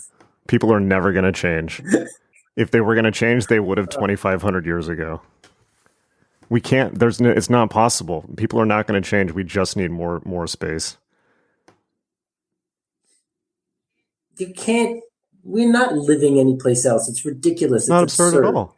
It is absurd. Nobody's living on any other planet. One explosion, one this, one that. It's like people said we couldn't fly either. People said we couldn't go to the moon. Still on the okay. You can go to the moon. And your trip to the moon is more fragile than going to the bottom of the ocean. We should go to the bottom of the ocean too. It's not ridiculous at all. We went to the moon for the first time, 40 years ago? I'm not saying we shouldn't go there. I just don't think it's not a place that we should consider as a legitimate place to populate. I disagree. I don't think that's I disagree. I disagree. I'm all for it. I think it's our only option for survival, actually. And I don't just think that. Yeah. I spent many years working on that. It's implausible. I disagree, and I see this opinion a lot, and I don't feel any way about Elon Musk one way or the other, but I think that anything that gets in the way of our off-planet migration has to be stopped. It's the only option for planetary survival. Not planetary survival, species survival, because people are not going to change. Yeah, I don't care. I don't care. You don't care about human survival? Humans can go extinct. Well, then we're on different pages. If you only care about the survival of the biosphere, then carry on. But I'll point this out. In 2010, the math I worked out was we really have only two options. One is off-planet migration, and the other is genocide. So pick yours. I picked mine. Well, I mean, the thing is, let's just say we could figure out how to live at some scale on any of these other planets. Sure. Which is hugely difficult, and I right think now we'll need at least another 100 or 200 that's years. Nothing. To be in 100, that 200 years is nothing. Well, I know. I'm just saying that's why got this issue with Elon. It's like way too early. Why? Way too early. Is it too early to start? I think it's a waste of resources right now. I think there's better places to apply those resources, and there will be a time when those resources I disagree, because we could easily wipe ourselves out in the meantime. He's not preventing it. Why does he have using to? Up resources. He's not king of the earth. No, I'm just saying he's wasting resources with this it's like half-assed expedition. It's like watching a kid build a bridge out of marshmallows, and it's like maybe it's a good engineering exercise, kinda, but it's, we could have eaten those marshmallows and we would have had the energy to build. Well, at the same time, there's $1 trillion worth of resources in one asteroid. It's not a zero-sum game. There's resources and ability to expand off-world. It's not like you take $5 from one place and put it another place and it's wasted. This is a long-term civilizational project. And I'm just saying he's not. I disagree. I think it's the most important thing. Everything else is downstream of space exploration.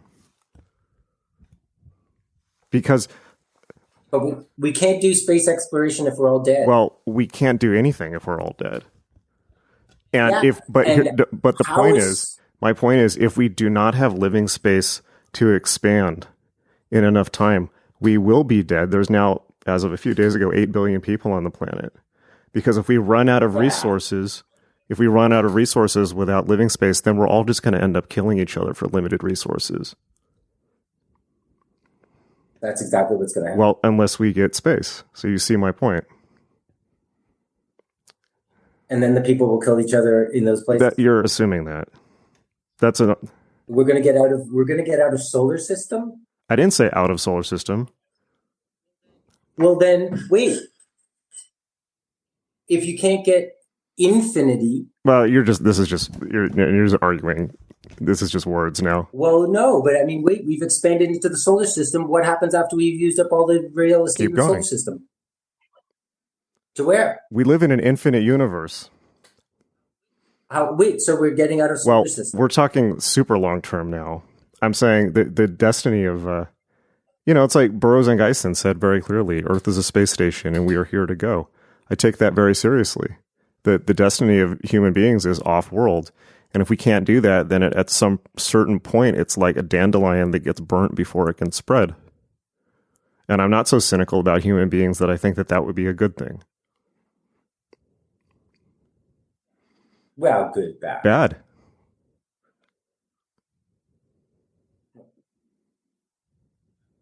I don't know. I think if I was an elephant, I'd feel different. Well, if you were an elephant, I mean, then wouldn't you like the idea of putting all of Earth's industrialization on the moon so that they can have a nature preserve here? I like it too. I think it's a very sensible plan. It's not science. It's not science fiction-y at all. And it's like, I mean, if you put Jeff Bezos, and I'm not an apologist for either of these people. They're both, say what you will about them as people, but they do wield a certain amount of power. I think if you put Elon Musk and Jeff Bezos next to each other, it's pretty clear who the more adult person is. I'm not saying he's a saint or a great person. I'm saying like Elon is a bit erratic, shall we say. Yeah. No, he's inspired, but distracted. Yeah. And Jeff, despite being, Dr. Evil and all of that, is he delivers. So I'd trust him to do it more. That wasn't intentional. That was good. I don't know. I mean, long-term things. I don't think it's long-term at all. I mean, I think it's really simple. We would have already colonized the moon if the U.S. had not lost the political will to do it. It was easy. And now what's going to happen is China's going to do it. Right? So... on the dark side. Well, I mean, anywhere. Well, I know, but that's even wiser because that way it's like they can't be spotted. Well, who knows what happens on the dark side of the moon? What happens on the dark side stays on the dark side. Yeah, right. I really think, like turning one of the craters into a monstrous telescope. That'd be cool. Genius.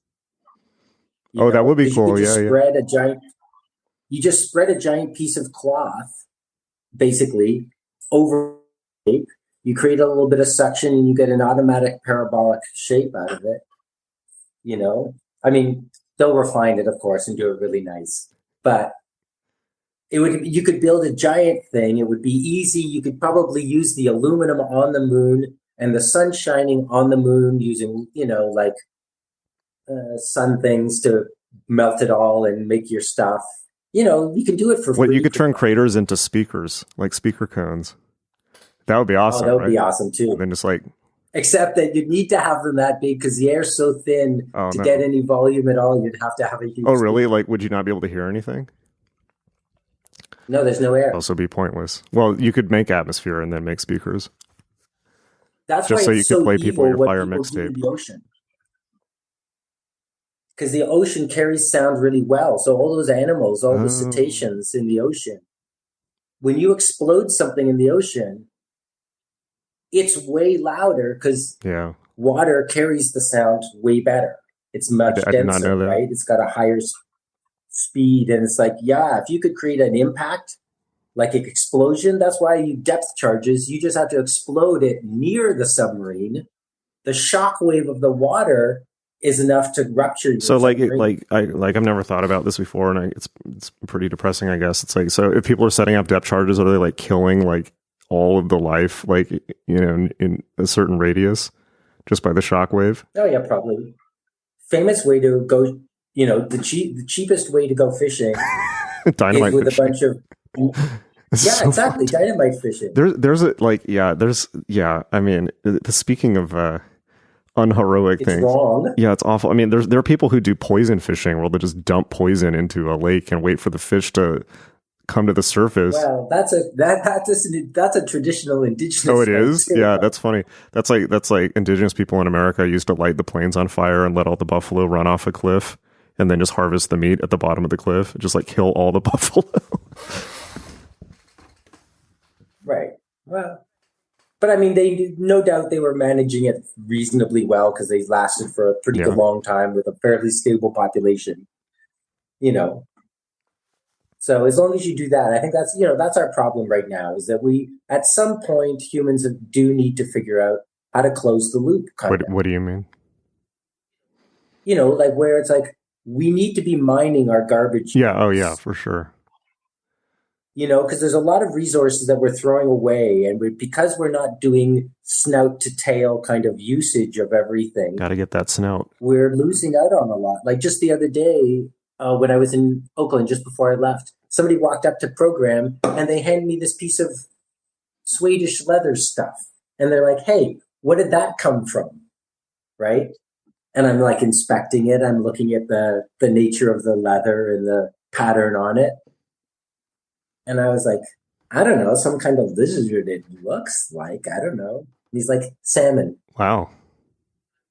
And I was like, what? And he's like, yeah, salmon skin makes really nice, soft, supple leather. And it's just, yes, you just need to clean them and tan them. You just put it out in the sun and that's it? Well, no, when you say tan, I mean, you add you pee on it or you add tea to it or chestnut ooze from it, something like that, something with some tannins. Or you can just scrape it and use oil and other stuff too. But basically, you clean it really strong? well and rumple it. It's like salmon skin is so delicate normally. No, it's tough. Really? It was like really nice suede. I would have loved a pursa made out of something. Wait, it was fuzzy like suede? Or soft? On one side it was fuzzy, and on the other side it was almost like deer skin, where it's like really soft, smooth grain. Except it had a light lizard kind of texture from the scales. So it's very David Icke. You do like reptilian furry costume. No, but I think things like that. It's like we're going to learn. I have a lot of hope for humanity. I believe in a solar pump future. Do too. You know, that we can balance all these things, and we can make it so that we won't have that much of an impact on the Earth because it's a really beautiful place, and it's for selfish reasons. I believe 100% in selfishness.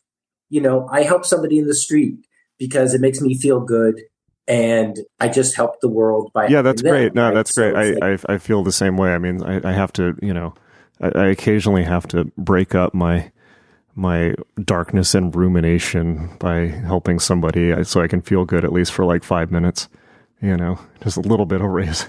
But like when I saw the Dalai Lama, he said the same thing. It's like, he said, I'm like the most selfish person ever because I see everyone as part of my greater self. So I'm just like being selfish all the time, it's like right. Exactly. That's the way you need to see it. It's like, one of my friends needs help. Of course I'm going to help you if I possibly can. Why wouldn't I? I'm going to charge you. Like, why would I mar that? It's like, oh no, I'm not allowed to unless I cut myself because I'm cutting, it's just like, can we just not raise everything up rather than, with this economic debate, it's like my whole thing is just stagnant money. Any money that is not in the economy, it's like somebody lays off a bunch of people. It's like, that is so short-sighted. It's like better to lose money and keep them on in a way, because like that way the money is going in the economy. Well, the money stays in the economy in the stock market. Well, no, but it's centralized in the economy. It's not actually flowing in the economy. If it's not exactly. It's not because active. It's all the stock of it. Stocks are not active. That's not They're true. not helping anybody. Any of that. I disagree about that. I mean, it's like it's still flowing in the sense of like it's moving in the market. No, it didn't. Did it make a person do an act and that person get paid for an act? Yeah, just maybe not the act that you want them to be paid for. They would have got paid the same amount of money. No, they got paid more money every day for doing exactly the same thing where they sit in front of the computer screen. Well, that's just one aspect. That's traders. Traders are annoying and useless. But the market is not traders. It's all the individual stock owners and people's retirement funds and the company itself and all of this. So it's like, and you can't. But interest drives inflation. Well, there's that too. I mean, but that's another reason why. But inflation is not a function of. That's usury. Inflation is usury. Interest is usury. But inflation usury drives inflation. I don't know about that.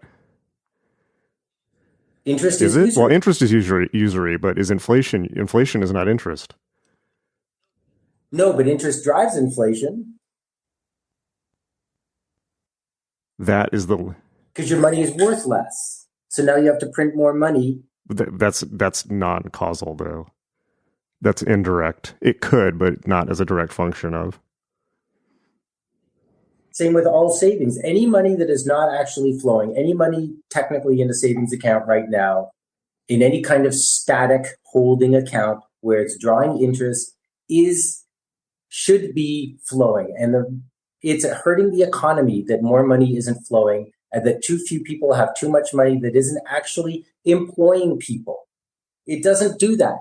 When Louis XIV used up all his money, he built Versailles by doing that. Then he got beheaded. And then he taxes the people and gets some money and hires more people. He kept so many people employed. Louis XIV is like one of the world's greatest examples of despotism and like conspicuous consumption. Like he had them put gold on everything. He was like Trump. It's like you just have gold toilets. Okay, wait. That's like the definition of like wasted resources. No, not at all. Because it was a different time. What? To mine all those resources, to apply all that They didn't mine gold, it. They stole it from the New World. Well, to employ the people to go steal. But whatever. That money definitely was not stagnant and moved because they stole it and brought it back over on boats from all the people in South America. Hiring people in France is the point. He was making people employed by emptying his coffers and spending it all on gold stuff Versailles. For himself.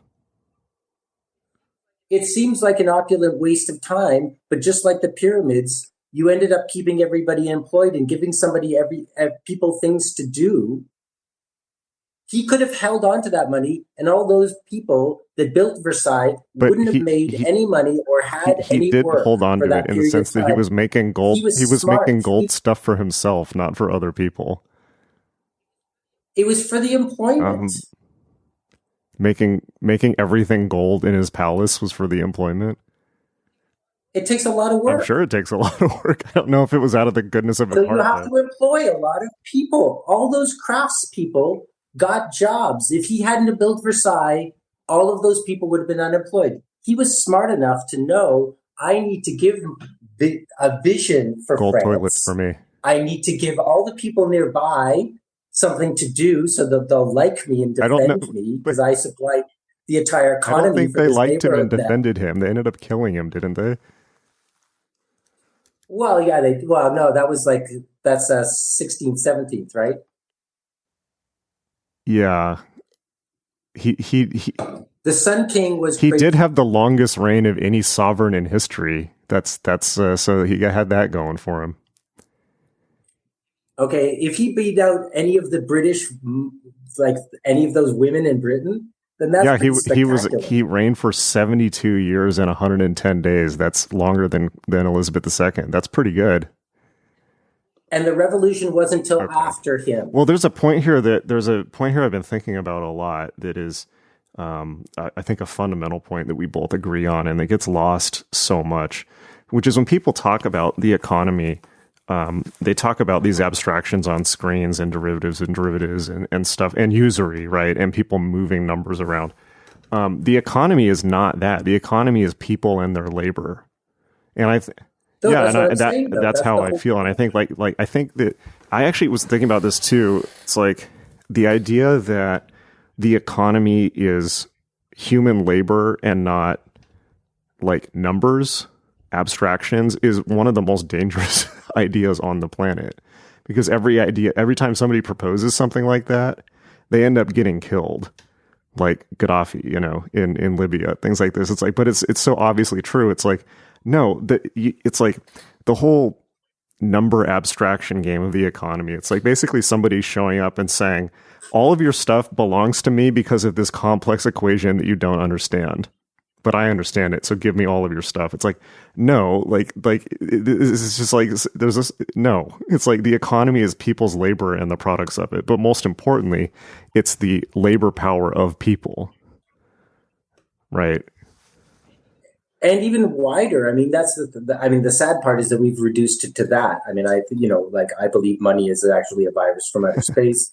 It's infected anybody. Sure. Anybody that thinks that money is worth anything has cordyceps virus in their skull, and it's called money, and it's controlling you and making you do things that are against your best interest for money. That's where I land on that. And Gaddafi got killed because they wanted to set up an African money system. No, that's what I'm saying, right? It's like, oh, no, you don't know. No, it's a game. No, exactly. No. The West was like, time to bring you some freedom and democracy. We control Africa still. We're playing along with you with this whole we let you exactly. free, but But we like to stick our fingers in whenever we need to. There's like tons of secret wars the U.S. conducts in Africa. Like we're always over there. We're like at war in like a dozen like countries in Africa, and they never tell anyone about it. Well, you know what I mean. They're walking around with guns. It's a few 100,000 mercenaries. Oh yeah, they're not us. They're contractors. They're contractors. They're just like they're fulfilling. It's an economic incentivization. Yeah, there's nothing to do with us. It's kind of like when we left Afghanistan. It's like, well, how many contractors did we leave there?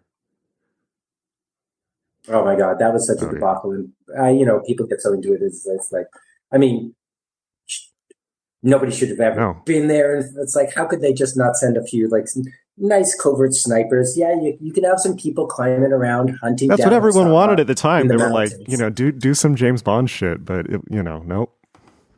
But not this whole war thing. It's so 20th century. Come on. Yeah, literally 19th century. Julian Assange. Yeah, it's so old school. Julian Assange, somebody asked him, it's like, well, why were we there for 20 years? This is before he was in prison, obviously. And he said that the reason that the U.S. was in Afghanistan for so long and other countries was because we were using it to launder money. That all this like money that was going over there to build up quote unquote democracy in Afghanistan was actually just getting laundered, and it was all going to like build mansions in Virginia and for defense contractors and things like that. They just used it as a money laundry dump. And I thought about that. It's like I could not even, if I sat down and tried, and I'm pretty dark, but if I sat down and tried, I could not come up with something that cynical. I really I couldn't come up with that. And I don't think most people could even conceptualize something like that. That is so monumentally cynical and dark. And yet here we are, Wait, you don't think that's true? No, I do think it's true. That's what I'm saying. I'm trying to understand. Of course I think it's true. I'm trying to understand the mentality of somebody that would come up with that as a plan. It's like, I can't make my brain do that. Right. Well, yeah. But I mean, again, when I was a teenager, it was like Oliver North hit Christic Institute investigation. Props to them for the first outing of the whole situation. But I mean, all of a sudden it's like, yeah, let's not pretend. The U.S. government, CIA, who knows what the hell they're up to with all their drugs and this and that and this country and that country and all kinds of stuff. And we don't know. And who knows? Maybe like the Jack Nicholson character, it's like, which one? All it's for our own good, and he's protecting. Oh, like a few good men, like you can't handle the truth. Yeah, exactly, okay.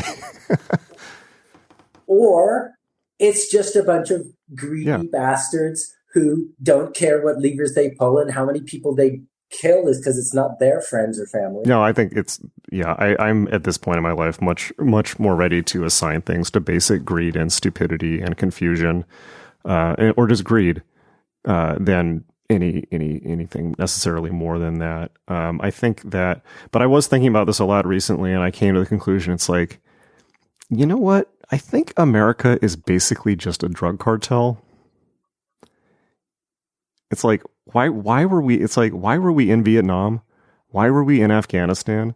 Why are those the two biggest opium poppy growing spots on the planet? Where did... Bay of Tonkin false flag operation. Yeah. I don't want to say it, false flag operation. Just fill in the blanks.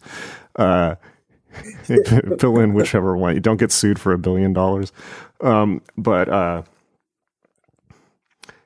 But we know it's like, let's face it, wasn't the Lusitania too? Yeah, I can't remember. I mean, no, that's the thing. If you go back far enough in history, they just admit it. That was apparently Aleister Crowley's idea, by the way. You know that, right? Yes, because he was an MI6. He was an MI6 operative. This was in the book Secret Agent 666. He was an MI6 and make a ton of money selling weapons for this war. I don't think I don't think that came up. It was more like, if you want the Americans to get in, this is what you should do. And he was writing like fake German propaganda over here and doing psyops. So it's a fairly it's not a conspiracy theory. I mean, it's fairly well backed up that he at least had played a role in that. But the thing about America being a drug cartel, just like the English were, you forget the opium wars in China, right? The opium wars. It's like this whole world is run by like heroin and whatever, oil, human trafficking. It's like, and it's like, where did all that opium come from to make all that OxyContin and fentanyl? Had to come from somewhere. Oh yeah, well, what was that show that's so dark? Jason Bateman. Not Arkansas. God damn. It's got the big lake. I just finished watching Ozark. Oh yeah, I love that show. I only saw the first like season and a half, but it was pretty vibey. Oh, at some point they get into selling the heroin for OxyContin manufacturing. Yeah. They touch on that. What did they say? They say it's all grown in the Ozarks. Well, that's the thing. It's grown in Afghanistan. Yeah, that's what they say, but really they're importing it from Mexico or wherever. Colombia. I just think it's like the America is a narco state. I mean, you just have to look at Oliver North to see evidence of that. And the outline is the only thing that makes it work. What is? The outline. What do you mean? If everyone could grow their own poppies and not get hassled, if people could put coca plants in their yards and make their own little batch of coca the way traditionally, like 10,000 years ago, it's like, yeah, let's do the coca harvest. We'll have our coca for this, come on, it's party. We have so-and-so's birthday next week. Let's make sure that we have some I'm not going to say anything, but, someone I met said that, just doing the organic coca leaves and opium poppies is a real good time, and not the road to, crackdom or whatever. No, that's the thing. Like, if you keep it at that level, then it's just like entertainments for everybody around the village for when you're having a celebration and whatever. Yeah. Or a good way to get amped up to carry like a basket of clothes on your head up a mountain. Yeah. Exactly. It had its function and people realized that. But because it gets so refined and pure, like purified to this extreme, then all of a sudden you do it, it's dangerous and it's addictive. And but it strikes me. I mean, did nobody wake up from cigarette debacle here? Yeah. But I mean, like, as you're saying that, it's like, well, that's like money too, It's like what you're talking about with labor in the economy. It's like money is like in the super refined form of like the market and derivatives and abstractions. It's like, it's the same thing. It's this thing that's like refined to like just ultra destructive levels. Yeah. I mean, that's why, I've tried to remove myself from interaction with it as much as possible in my life. Oh, I try to write it, but you know me, I like demons. I like harnessing demons and making them do my bidding.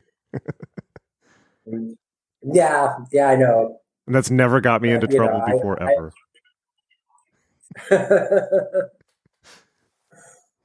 No, but I made that long pact. Like that's my thing with humanities. Like, actually, humanities, whatever. Humanities is one little blip in the grand scheme of this planet. So if it thinks it's all no, definitely not. Let's see. Definitely not.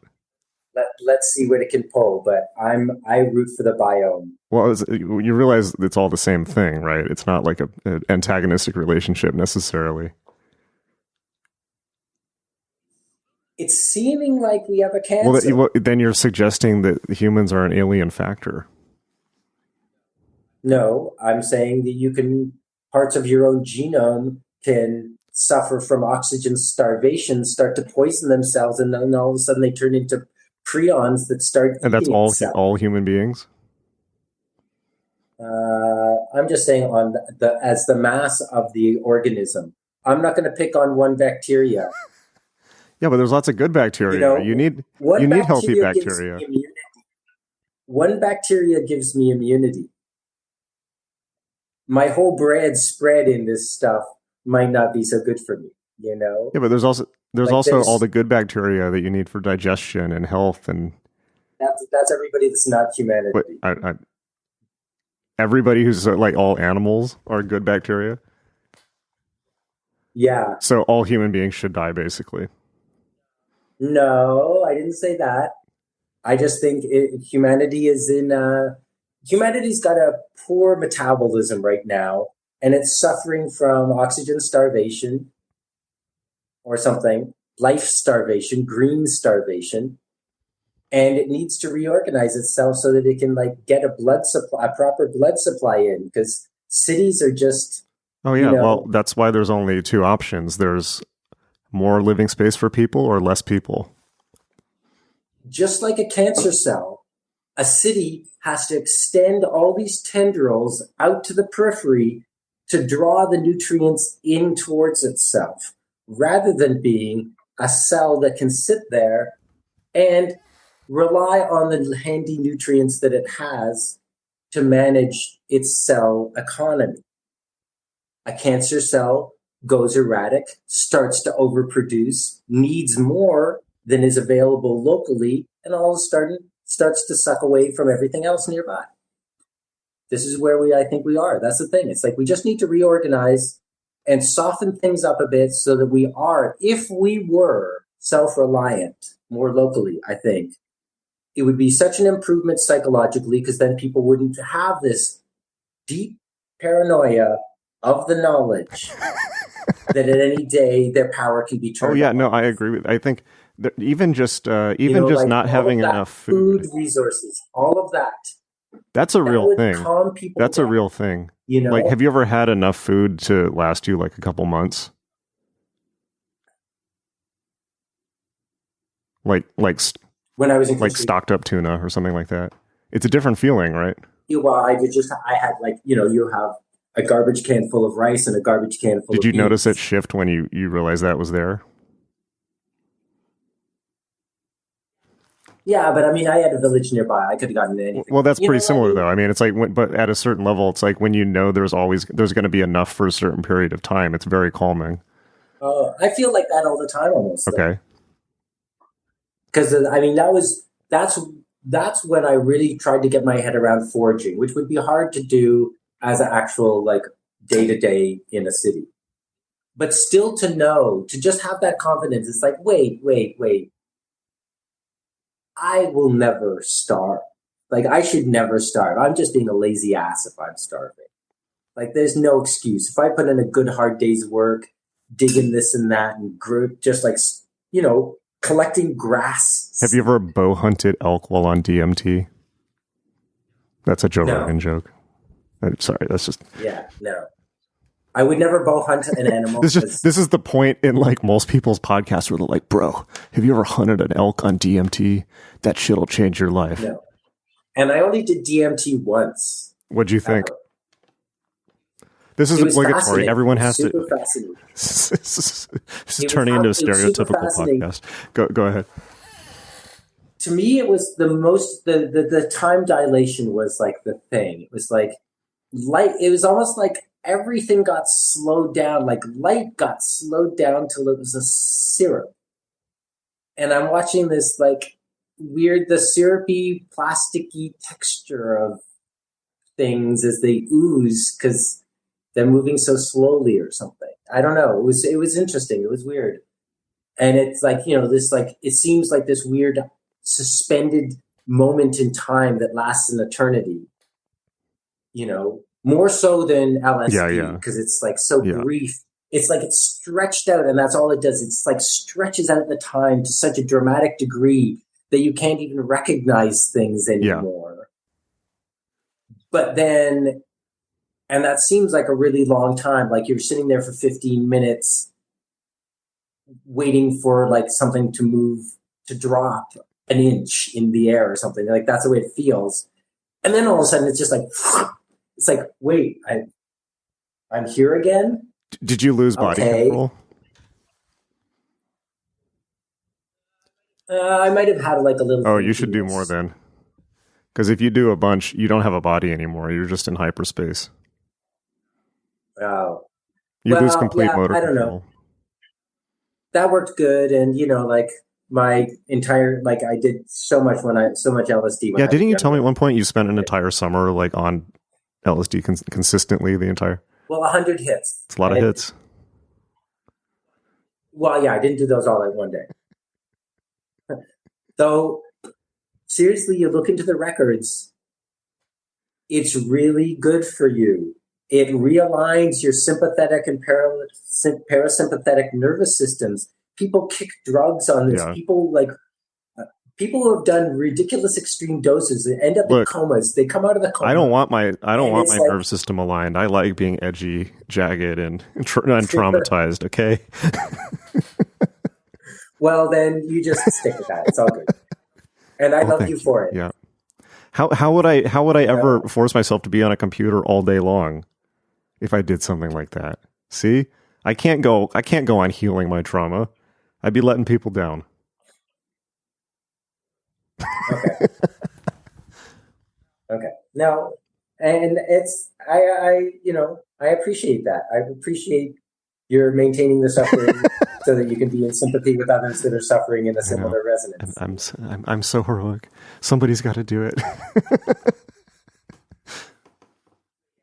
But yeah, no, but that was crazy because I had just I can't remember. I mean, I think it's I don't do it anymore, so I can't get in trouble. But anyways, I bought 300 or 400 hits, sold 300 for the price of the 4, and kept 100 for myself. Capitalism.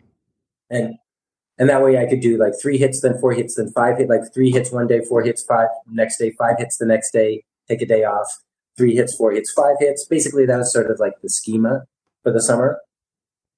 And I was just hanging out. I mean, it was so normal. It's just I'm hanging out with my friend, I'm chatting with my friend Eric in the living room, looking at the tree outside that actually is a bazillion faces who are all singing me a song at the same time and stuff. I mean, it's just, but I think the thing is you learn to roll with it. It's really good for resilience for later. It's doesn't matter what comes up in life.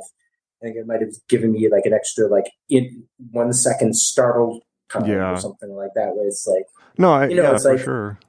I'm not going to just react. I'm going to assess before I react, because this is what things like Twitter and all these social things exploit, right? It's I poked you, so you just lash out immediately, and I poke you and you lash out, rather than being able to get poked and look at the person who's poking you and go, actually, you're a 2-year-old and you're an idiot.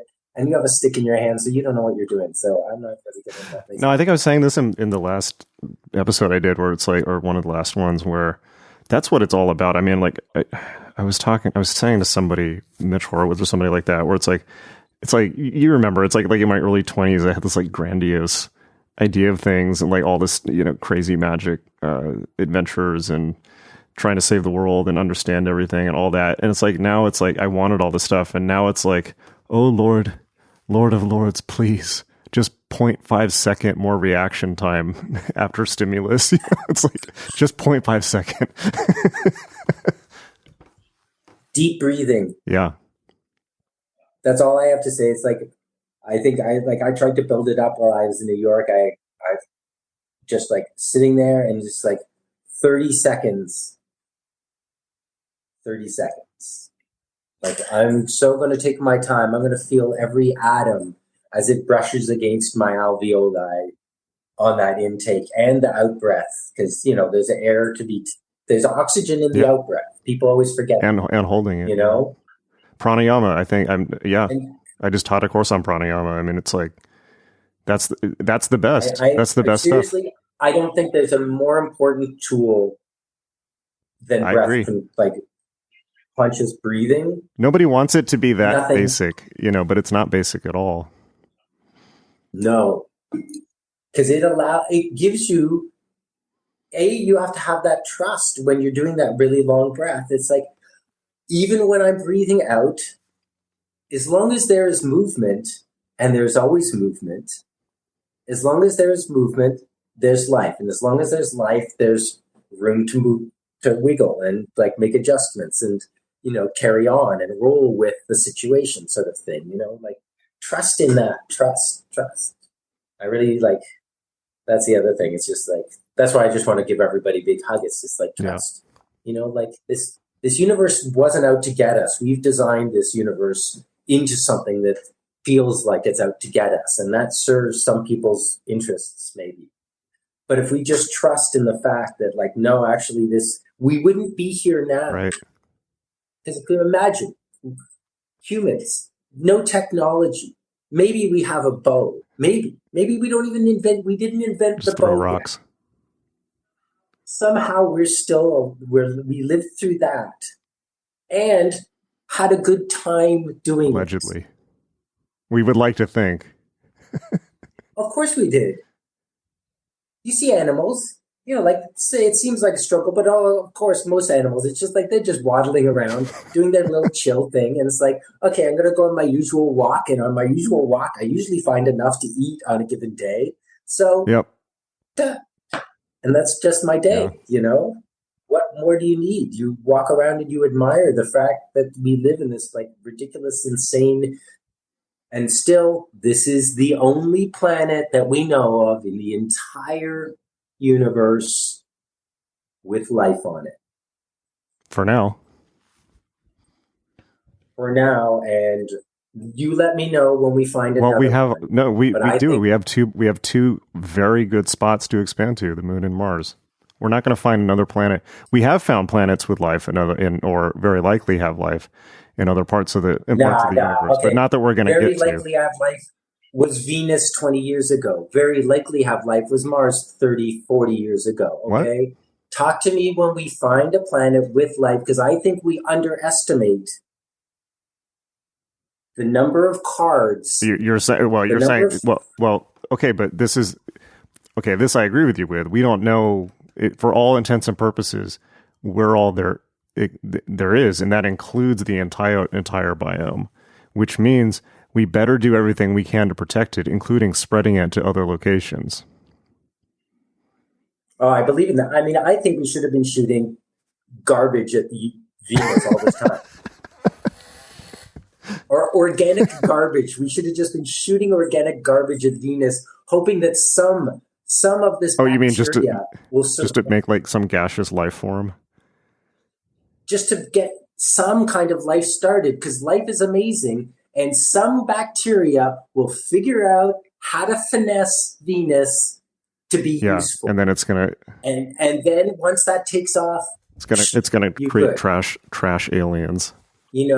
Yeah, it doesn't take many spores to mess up an egg plate, let me just say, okay? You just got to wait a week or two. Just let it go like this in the air, close it up and wait, and then you can find out everything that was you just breathed in. And it's a lot. Yeah. Have you thought about Jen a lot? I do. I mean, I mostly really like, if there was ever a time when I wish Topi was just starting, was now. Why is that? Because I just think that, I'm glad that this podcast, I just think that, I don't know, this is like Time Wave Zero, Terence McKenna, we're coming up to singularity. There's a ridiculous amount of novelty. Everyone knows that. That's why everyone's so anxious, because change is happening way faster than anybody can recuperate from. The novelty is off the hook, and that's very upsetting for most people. So it just seems like now is a good time for those reminders that Jen was all about. And those things, it's just like, Jen was a hippie. Yeah.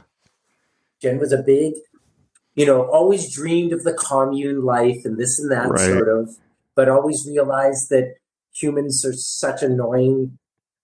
And so in retrospect, I feel like of anyone, like Jen would have gotten blown her stack first in a situation like that, and just gotten like sick of people, like by a long margin.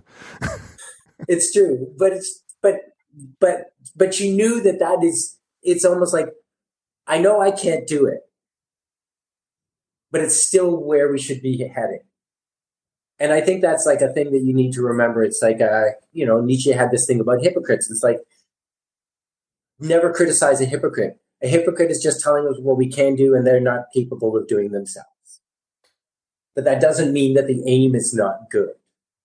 like overt hypocrites who say you should be doing this while at the same time they are legit not doing it or doing it behind you your back. You gotta be honest. I mean, like, that's different than an aspirational hypocrite. No, like for somebody to say everybody should be vegetarian. I see and what then you mean. can list a long list of reasons to be vegetarian Right. that are very pragmatic and all kinds of things. Selfish, altruistic. That does drive me nuts when you say things should be a certain way and people are like, basically, well, you're not Jesus and you don't hover 6 inches off the ground. So like, checkmate, you know, it's like, it's like, what? It's like, I'm just saying, it's like, I think it would be nice if I could go and I got wings and I'm going to fly. Yeah. That would be amazing. Awesome. Like, what's to rain on a parade? It's like, I wish that nobody had to work and we had little robot things that would also be awesome. Work for us.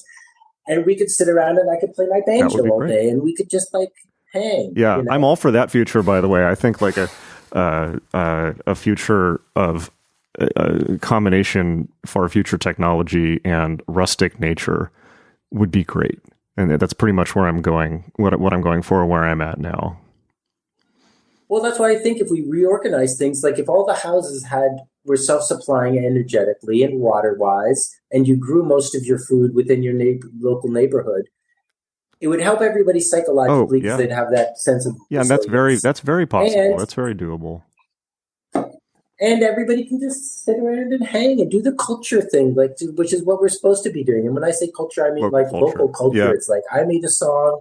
And my friend made a song, and we're going to do a skit this afternoon, like all the rich British people used to be able to do. What did they do? You know, like the Mary Shelley things. They write books, but I mean, that was like, you know, like where people would put on like, we're going to have a reading. We're going to put on a play this weekend. We're going to so-and-so's cottage, and we're going to put on this musical. People don't do that shit anymore, and it's like too bad. It's like sounds like such a fun. Well, they do it on the internet. It's like, but yeah. No, that's what it's. I mean, local culture is like magic in a sense. I mean, like my feeling about magic at this point is that it's just it's like a property that spontaneously emerges out of the universe. Like I was walking in a field a couple years ago, and there were like all these orange flowers that had grown, and they had grown into like some type of star shapes or pentagram shapes in the grass, and it was just like no one had ever seen them. I was probably the first person to see them. And it was this incredible magic, and just like even forget shapes. I mean, just like the mad beauty of the moment that it emerged. It had just spontaneously emerged out of the universe. Nobody did it. I didn't do it. You know, it wasn't caused by anyone. It just emerged, and that's kind of how I think it goes. Yeah. And local culture is the same way. That's the best type of culture. It just kind of emerges, or even just if you're out talking or drinking with people, you know. It's like stuff that's one of the reasons I love podcasts so much is like, it's not about anything. You're just hanging out talking, you know, and you see what emerges. Yeah. Yeah. I think, and it's like, I sort of feel bad. It's like, it's almost like the flash mob got crushed just as it was like hit peak. It's like, you know, like COVID came in just when that was sort of like becoming like a thing. Flash mobs were a thing again? Wasn't that like no? But I mean, they were back in like when were they like I remember right? Like early 2000s. That's what I'm saying. Up until like when 2015, still a flash mob could happen and people wouldn't think it would. Yeah, well, the Arab Spring was like the peak moment for flash mobs. And then COVID, not that long after, it seems like we were just getting a handle and things were going well. It's like, nah, actually, that's how it goes, I guess. Things seem too positive. All you people too cheery. we need to make you feel depressed because otherwise we can't manipulate. Yeah, well, it was like Occupy, Julian Assange, and Snowden all happened, and it seemed like things might actually change. And then it's like, no, you're going to get Donald Trump. That's how that's going to go. Yeah, and the strange thing is that, you know, all these people that are for him or like support him or in some ways, a lot of them are like, I don't know, like they want, it's like clean the swamp, get the money out of it's like they think they're doing the right thing.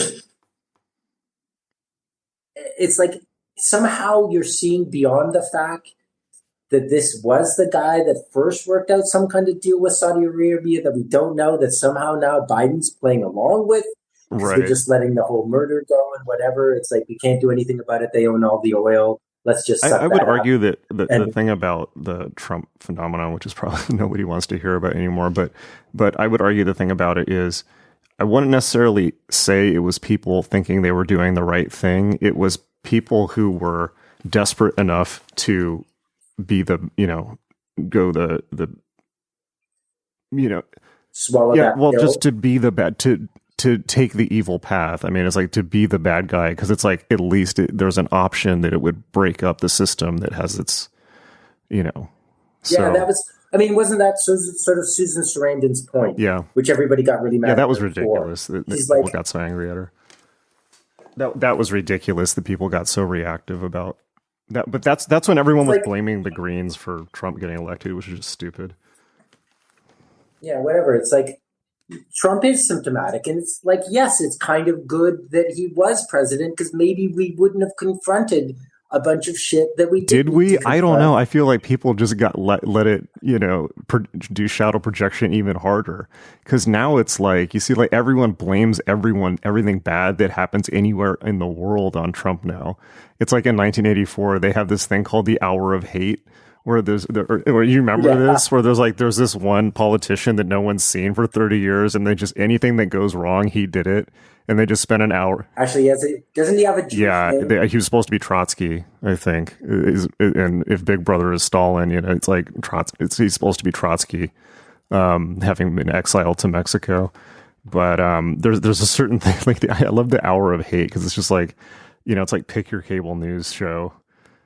But it's like anything that goes wrong anywhere in the world is so I don't know if people confronted anything, it's like, it's just like, it gives them a convenient person to blame all the things they're doing wrong on. Not that Trump is not doing tons of things wrong. It's just like, it's very convenient to have like the kayfabe. It's like the bad guy in pro wrestling that you love to hate. They love him so much, it's like people just talk about him all day long. Right. But I think if that hadn't happened, then people a whole bunch of people are in denial, but that the whole white supremacist thing, I don't know if you watched that. I'm sure you did. We might have even talked about it. The Watchmen TV series. I did not see it. Which has nothing to do with Watchmen, and you can hate on it and whatever, blah, blah, blah. But it really pointed out some stuff. And basically it's like, the fact is, hey, you know what? That Selma and the entire bombing of freaking thingy Oklahoma, where was I in Oklahoma? Capital of Oklahoma? The federal building? No. The Oklahoma City bombing? Yes, no, not the Oklahoma City bombing. Wait. Are you thinking, you're not thinking of McVeigh? I'm so going to get in trouble. In the 90s? No, way before. This is when they destroyed the entire black neighborhood in Tulsa, Oklahoma, the Tulsa bombings. Yep. That's all addressed in the Watchmen TV series. And it's like, this is history that is not necessarily taught every single kid in America, and nobody should be walking out of their high school without having, I mean, I know they don't want to because military industrial complex. Yeah, well, I mean, that's getting pretty real too. I mean, like, again, like in Texas, they're going to stop even teaching slavery and civil rights in the school and in schools and like all this stuff. Like the school system here is crazy. Like they literally banned V for Vendetta in Texas and Why the Last Man. You can't get V for Vendetta because it's an Antifa training manual, according to them. Like think about how silly that is. It's just like it is. Well, yeah. And good for it, and we all love it for exactly that. Right. I didn't say anything. I've never done anything that you can catch me. Someone you met. It was like the Bart Simpson thing. Like, I didn't do it. You didn't see me do it. You can't prove anything. Exactly. Yeah. Exactly. yeah, it's pretty wacky. Well, but no, I think you're right. It's like definitely there was a lot of stuff that surfaced in that people were just like blissfully, well, white people, I don't like, if you're not white, you were sure aware of it. But it's like definitely like white liberals, like during the Obama administration, were like, well, you know, like there was that racism thing, and then we got over it, and Obama became president. I'm The president end. now. See, yeah, see, it's like we're great, you know. And no, that's not what happened. That's not the case. Hate to break it to you. No, not at all. I mean, you know, my friend Joe in Oakland, you know, her argument was that the whole purpose of the like part of the whole abortion restrictions is the creation of a white underclass, or just a larger underclass. It's like if you're middle class and you're forced to have 8 children, or what, basically like semi-forced, you're not forced, nobody forced you. You could have withdrawn or worn condoms, blah, blah, blah. But let's face it, they want everyone to have big families. This is the purpose of these laws. They want people to have big families so that we don't need immigration, but we have a big, cheap workforce. Yeah, I'll buy that. You know, it's basically plantation mentality. Instead of the East Coast and the West Coast, basically, where it's more an, I don't want to say this, but intelligence-based tech, you know, economy, where it's like, it's what you do that earns a lot of money proportionally. It's not physical, which is not necessarily good, by the way. I mean, it's like I know what you're saying. I'm not making saying it's it good or bad. I'm just saying it just is what it is. That's the purpose, is that they want to have the rich people in the South want to have a whole bunch of people that they can pay $1.45 an hour to.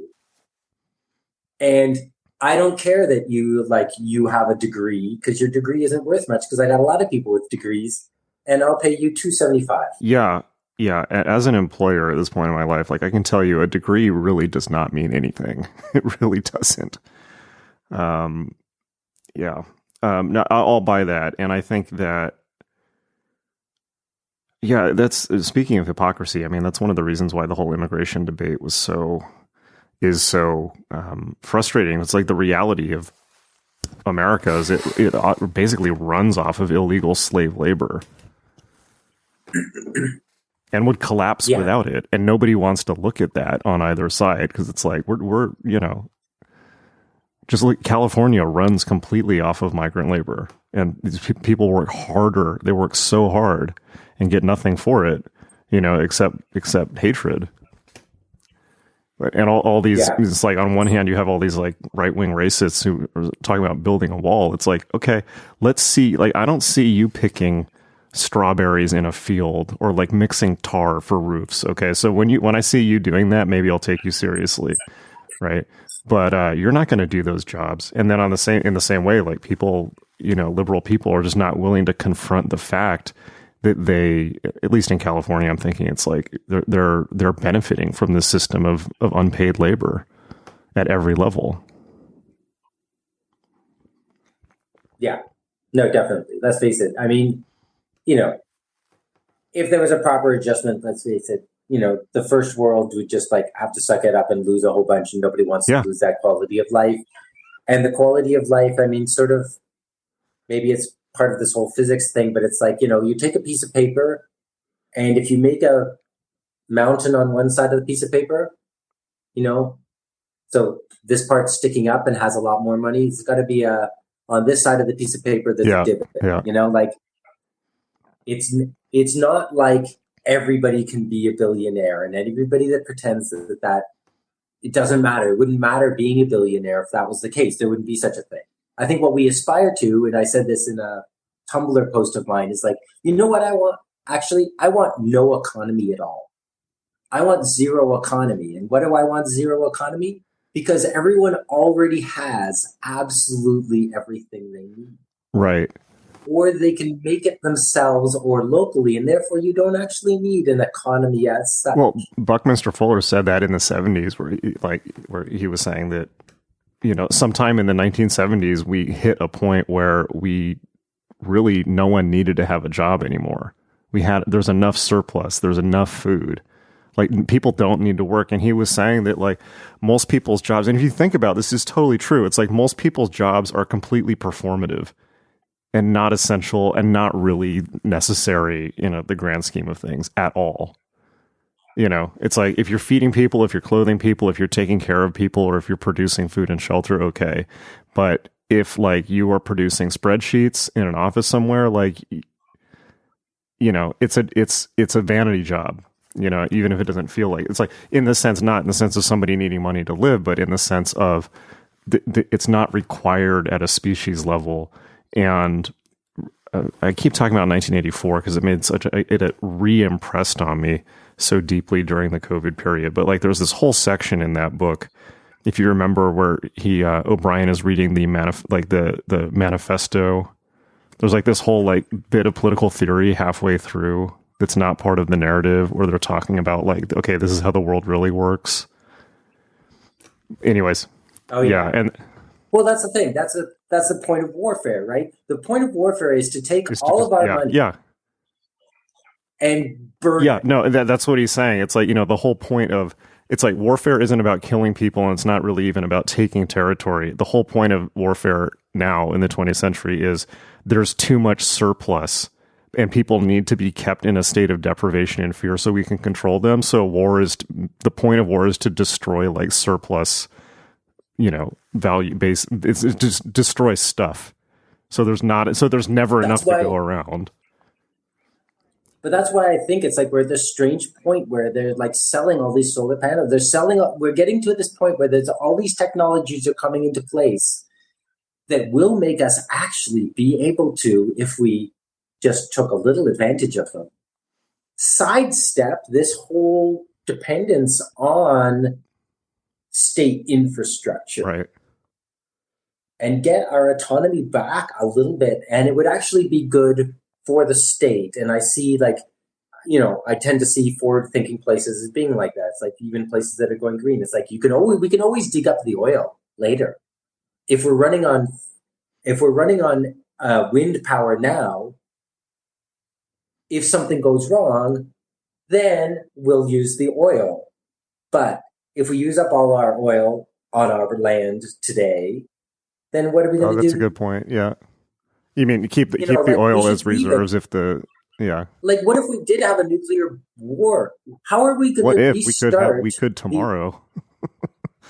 Right. And how are we going to restart the Industrial Revolution when so much petroleum is not, like, it's harder to get? You need deeper things. People just used to walk up to pools of it. Is that real? Is that true? Yes, that's how it was first discovered. It's like literally seeping out of the ground. It's like, what is this goop? Oh yeah, like the slippery tar pit. Yeah, exactly. And then all of a sudden people find a use for this. Did they just think it was like whatever the fuck that black shit is over there? Yeah, you'd use it for tar, and then somebody figured out how to refine it and get this gas out of it. And this gas was like, oh man, this is better than any oil that we've ever used. It's really pure and it burns really, really hot. It's better than wax. It's better than vegetable oil because that's all. You had whales. That's the thing. Like I was reading, I made a. Oh yeah, like I was reading Moby Dick when I first got here, and it's like the insane thing about it. It's like you're reading this book about whalers and this insane whaling crazy industry, but you realize it's like this is the oil industry at the time. Yeah, at the time. It's crazy. Good thing for whales that we discovered. Seriously. Yeah, that book is. Yeah, there's a whole part in there that talks about them like basically disassembling a whale after they've caught it, like in the dock. It's grim. Yeah. Oh yeah. Yeah, you watch films of that, and it's like these guys with these huge poles slicing open a whole belly, and it's like thousands of pounds of this fat just spilling out on a. Yeah, I'm not a violent person, and I don't wish ill on people usually. But yeah, don't be fucking with the whales. Yeah, no. Yeah, but I guess it's a good thing that we aren't needing whales for our oil. It's better than sucking it out of the ground from dead plants that never got rotted. Yeah,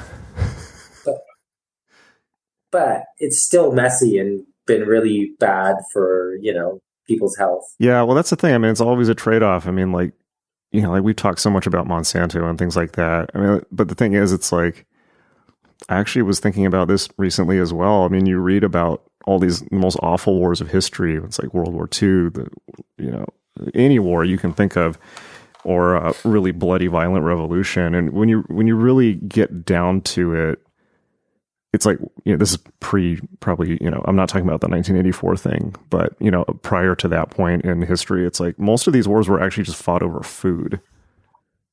And it's like, and all you need to do is look at these to see like how horrible humans can be to each other when there's not enough food to go around. So I was thinking, it's like, is genetically modified food really that bad in the grand scheme of things? It's like, at least people can eat, because when people can't eat, they get real nasty.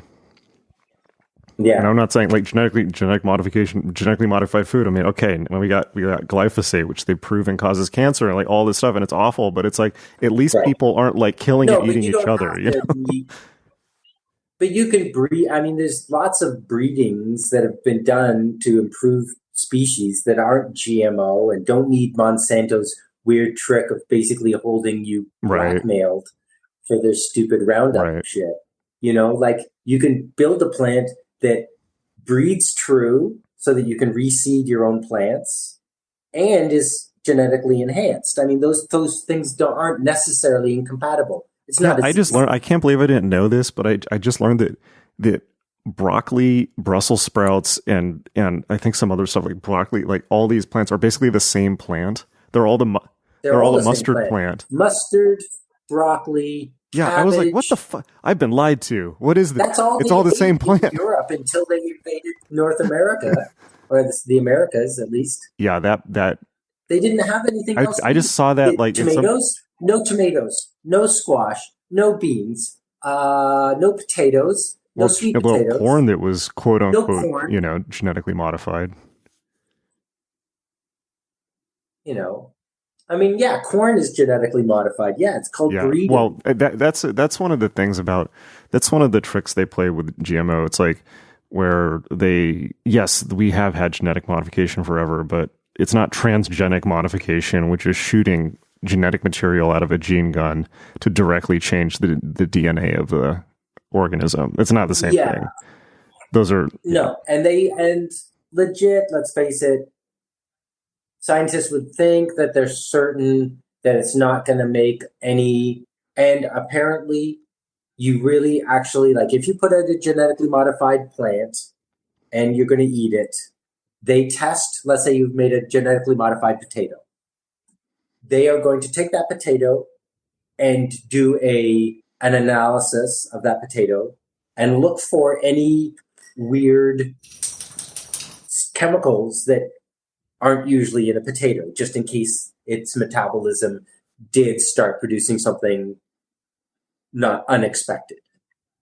But long term, we don't know. We just started learning about epigenetics recently. Yeah. So we don't know what happens if that new gene folds that way and this part of the gene is red and this part of some other gene is red, but it missed that part of that gene. And, but I just want to stop you there, because we definitely know for sure that modifying RNA to produce spike proteins is 100% safe. So I just want to put that out there, that's okay. Nothing's 100% safe. I have been assured by the authorities that it's fine. I mean, I just, I don't know. I tend to err very libertarian generally. It's just like, listen, just let everybody be whoever they are. Let them do whatever they want to do. That's their problem. No. Natural consequences. You're not allowed to be like that anymore. No, you can't be like that. Natural consequences will generally work it out, or social consequences. Like in terms of pronouns thing, it's just like, you know what? People that can't just do that are just fucking assholes. Yeah, no, for sure. It's like what, you've never had to call somebody Mrs. Like, right? You've never had to say Mr. or Sir or anything like that? No, you're just being an obstinate bastard for no particular reason. Yeah. That's all. Well, we are still cursed cursed with Canada's son Jordan, who continues to haunt the airwaves with his crying at obnoxious bullshit. I don't know. Please. You like? No, I never liked Jordan Peterson. I don't know why you said this. I have virulently hated in public Jordan Peterson since he first surfaced the entire time. I thought there was one thing about, and it's just because I think maybe it was even at the time where you were like, well, I kind of like his thing about just like encouraging people, and this is not a bad thing. But what's not a bad thing? Encouraging people, like the whole making your bed in the morning thing. Where it's like, taking that 30 seconds to exert your will on your bed. No, I never said that making your bed. That is the silliest shit, the clean your room thing. I never said this. I will say this, okay? Okay. Well, you must have. Well, I don't have a problem with that, because if that makes somebody feel better about their space, I've talked to and empowers them. Yeah, look, no, I will say this: like, if something helps you, then who am I to say, right? Okay, it's like I think he did legitimately help a lot of people, and probably still does. But here's how I feel: it's like that book that he wrote, the 12 Rules for Life, which are like pet a cat and be nice to skateboarding kids, and just like inane, vapid, contentless, hypnotic horseshit. I never read it. You never read it? Then you're not missing anything. I don't read any of his things. I try not to. I'm just like, whatever, some guy that's studying. Yeah, no, I did. And because, anytime I would criticize him, everyone would come out of the woodwork to say, you haven't read his books and watched all of his YouTube lectures. I was like, okay, fine, I will. And, yeah. And now I'm informed and still. But it's like, here's what, like the thing is, it's like, I can't believe people don't see through this. I mean, I think they do more now, but even critics of Jordan Peterson did not get him right, in the sense that you read that book, and this is all I'll say about him. It's like, you read that book is very moving and inspiring, and you get like 2/3 of the way through, and he's talking about his health struggles and his daughter's health struggles, and how how you need to bury your suffering in life and grow up and mature and all this stuff. And it's like I was really like, I'll admit, I started to get a little choked up. I was like, you know what, like, maybe I need to listen to this. Maybe I need to grow up more. It's like, you know what, maybe I was misjudging this guy. And then 2/3 of the way through this book, he's like, but there's a reason why you have these problems. It's not just because you're immature. There's a specific group of people that are causing these problems for you, and those are the cultural Marxists. And they are the reason that men have been denigrated in the West and all this. It's like, okay, cultural Marxist is a Nazi conspiracy theory. It comes from Alfred Rosenberg, who was the chief ideologue of Nazi Germany, who said the Nazis said cultural Bolsheviks, which means Jewish people, right? But they said cultural Bolshevism, this idea that communists were infiltrating through culture, right? Which then became a huge conspiracy theory with the far right at the time, and now, and it's like it's the exact same thing that he's saying. And Jordan Peterson claims that he spent 20 years studying totalitarianism. It's like, okay, well then you have no plausible deniability. You know exactly what you're doing. It's like, it's so sinister. Yeah, he's just like Trump apparently had Mein Kampf by his bedside just before. Oh, just a coincidence, right? He's just interested in history. Jordan Peterson has studied fascism. That's where he learns how to do it. People can look this up. I mean, even especially if you like Jordan Peterson, look up Alfred Rosenberg, the myth of the 20th century. I mean, this is basically the same thing. They later put this guy in charge of a concentration camp in Poland. So maybe we'll get Jordan's summer camp at some point. Yeah, but I think it just comes down to there's different kinds of people, and what we need to do is create a society that it's like, listen, some people are really uptight and puritanical-ish and really have this ordery thing, and they really, really want to be controlly about all kinds of shit. I don't like those people. I don't either, but they just exist. There's always going to be there's always going to be a percentage of the population that are those kinds of people. And then there's going to be 10% of the population that's like me, who really just thinks that anybody who's not a hedonist obviously has not even spent 10 minutes thinking about philosophy, because it seems like what other conclusion could you possibly, or at the very least, can you just take it down a notch a little bit, chill out, and just take it down one notch, relax. Just relax. Let other people do their shit. You don't have to go to the drag show. Yeah, I've literally never understood that. It's like, if you don't like something, then don't do it. I mean, we live on this huge planet where there's infinite more stuff that you can do in one lifetime. And it's like people are always like, well, like, people shit talk me, or they don't like the podcast, or they don't want to take my courses. I'm like, fine, then don't, like, is the problem solved? Don't listen to my podcast. If you don't like it, I don't want to mess your day up, Yeah. The only thing that really burns me is, the only people I want to shut down are people that are trying to shut people down. Because it's just like, more color, more diversity, more color. Let everybody be their own thing. Yeah. Come on, people. Just get over it and don't be so controlling. You would think that would be a no-brainer, but I think that I realized the other day too. It's like the whole like quote unquote culture war dog and pony show, and this whole thing that the Republicans are doing, where they're like anti-trans, anti-cancel culture, all this stuff, whatever that means. They're doing. They just needed something to fill the gap because they can't motivate people with religious judgmentalism anymore. It's like they had Christianity, and there was like they had all their Christian fascism stuff in the 80s, and that still works a little bit, but it doesn't work as much. So they need some other way to keep people like in this anger mentality, and they've just evolved this like weird like narrative that they of talking points they stick to. Well, I was thinking about that when I was like in New York, and it's when you hear about these Christian families and they're all upset about these things. It's like, the thing is, I think partially what they're upset about is like they had kids, their kids are gay or trans, and their kids left home because they don't want to be in this judgmental, restrictive place anymore. And they moved to the coasts. Like, the population in New York and Los Angeles are not from there. They're from Middle America. They grew up in that environment, and they have been rejected. They've rejected their families to a degree, and those families are really butthurt about it.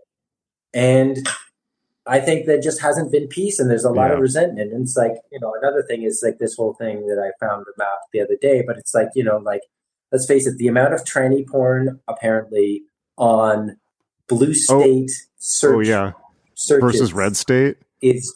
Oh yeah. No, it's off the charts. I am aware of that. I saw that. And it's like, no, what it is a bunch of ladies saw that their guys were getting into this stuff, got really, like Ted really Cruz mad, and Alex Jones, and ordered their boyfriends and husbands to go screaming about how evil this is, because otherwise they're gonna get it. That's because they're all jealous because all these girls, I mean, they're professionals. Like, come on, it's porn. It's like these people, their job is to look good on camera and do things that nobody else would do sexually, because everyone's just too bagged, and this is I think that's actually a worldwide phenomenon, that the more conservative and repressive the area is, like the more, the deeper they go on Pornhub. Yeah, well, of course, because if you can do it, then you've got no fixation. Right. I mean, it's like sort of like, you go to fetish nights, and so you're having a good time, but you're actually not repressed about it because you're just doing it with your friends. It's the people that are repressed about it and have to do it on the DL. They have the charge around it. That's what erupts as these like sort of violent upswings, because everyone else is just having a good time. I mean, like if you're Liza Minnelli and you're in Cabaret, Didn't I watch Cabaret with you at Cafe Steinhoff at one point? Yeah, probably. I love that film, especially also the whole like. I love the politics, the way the characters are portrayed of like. The English, the American, the interplay of the characters, because it's like, like, let's face it, most Americans don't like to admit it, but America really took a long time to join the war, did not join in during fighting against for Europe right away. And didn't really do a whole lot when we were there either. That's compared to the Russians. Yeah, yeah. I don't want to get into that because that's a big thing for people and really gets them upset. But They still, should get it. They you've got to should get admit, upset. it's like the United States held back and was made a fortune from the art. That's when they finally realized. That's why Eisenhower came out of it and was like, "Listen, you don't understand how powerful these people got after that war. Like this is Who taken did? out of our hands." Oh, the military-industrial Hmm? complex. Yeah. Yeah, exactly. After that war, he was scared because he realized that this is when they really realized it's like, wait, just the whole war making is so money making. We should just keep this up. Yeah. Gore Vidal wrote. Before, as you said, it was fought for other things, for land, for food. Then it's for then it's things. just All of a perpetual sudden, war. war Yeah. itself Yeah. was Yeah. profit. Yeah. Killing people makes Well, it probably money. always was to some extent, right? But it's like it just becomes like a global, an industrialized thing.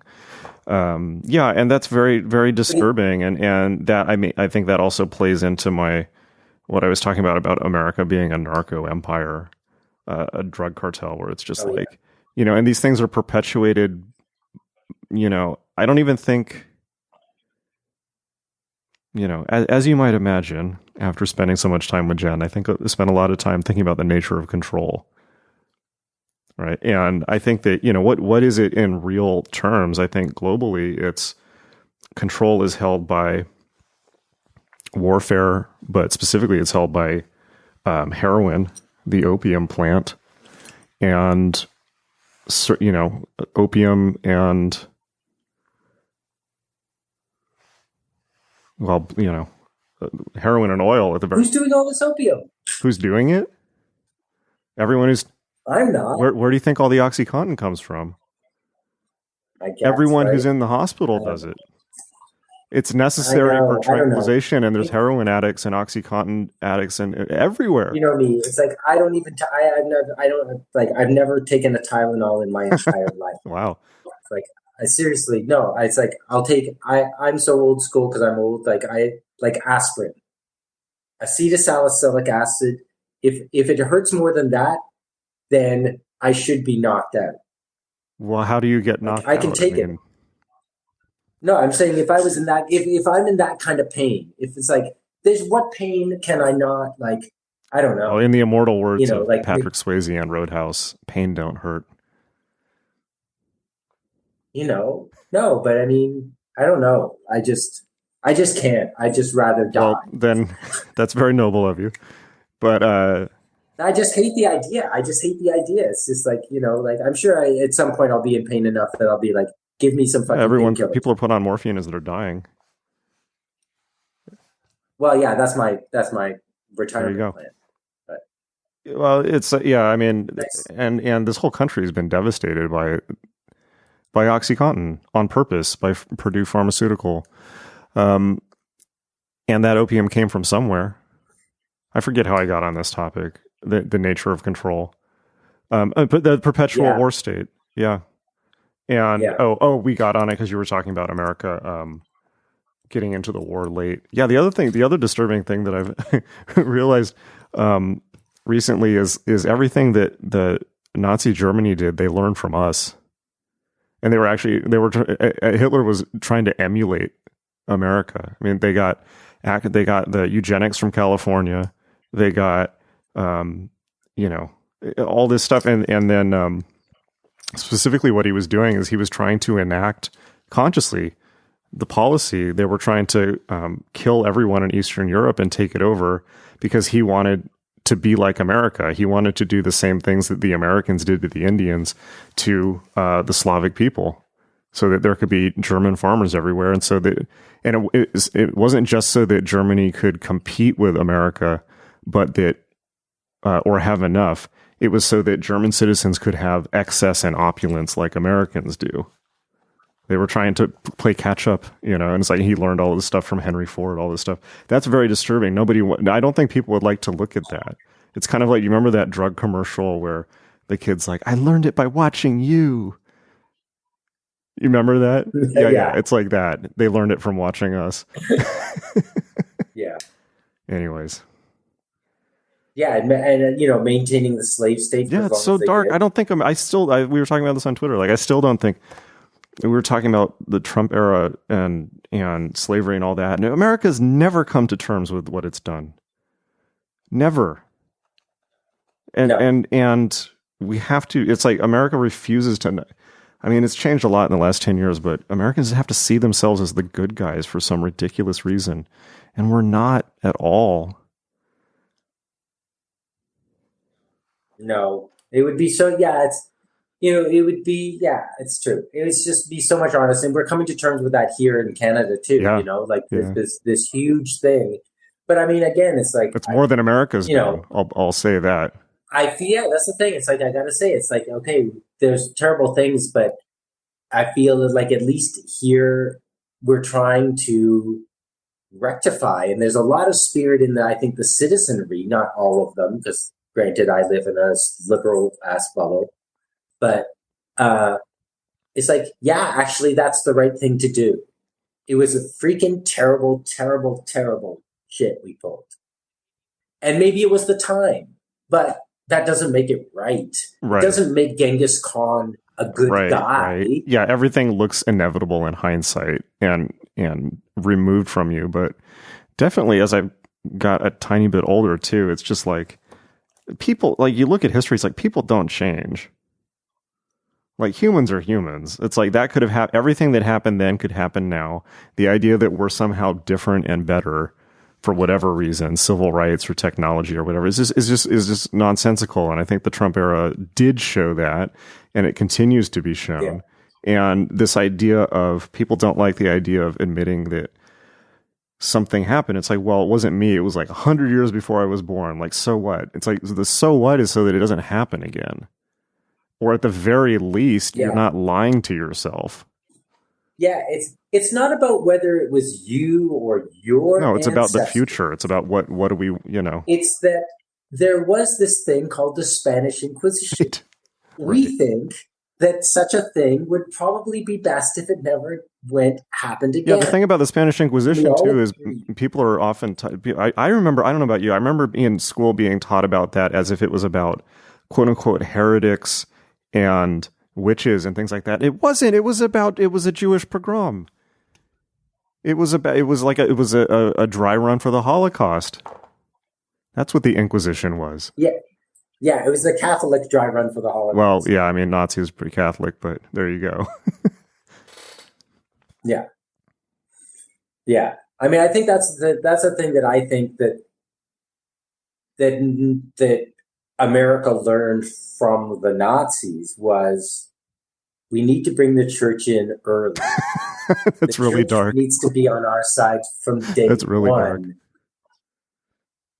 This is why the evangelicals and all of this here in the United States. They'll be first. They'll be first to do the shooting.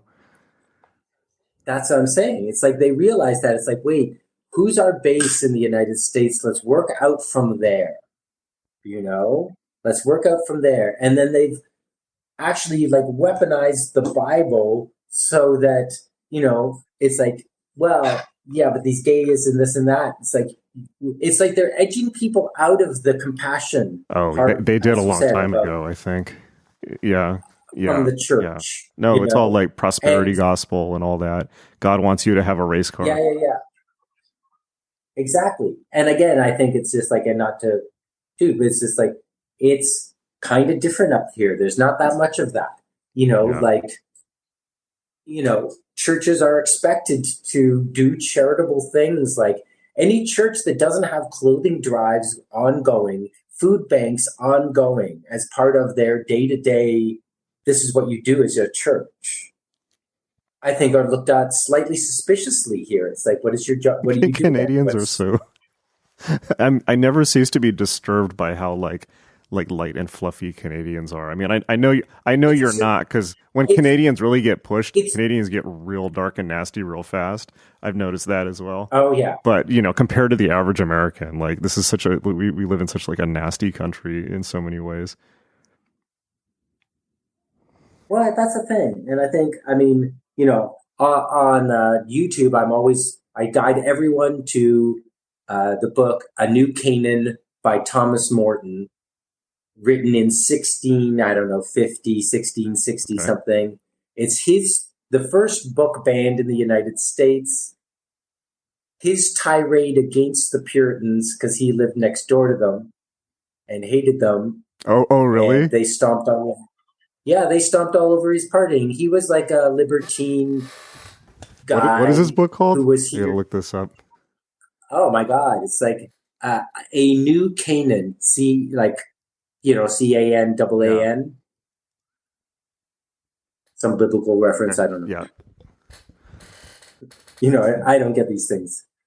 It's just a book. I appreciate the House at Pooh Corner more. It would be amazing if people actually read the book rather than just deciding they knew what it meant, though.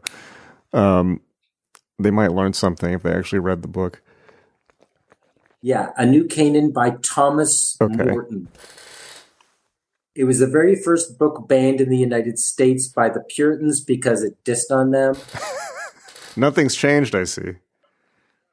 No, and it's like he wrote up this thing, and he was a big libertine, so he erected a maypole. He used to have big drunken party orgies on the spot. He was partying. It's like he was Hollywood, and they were the Midwest.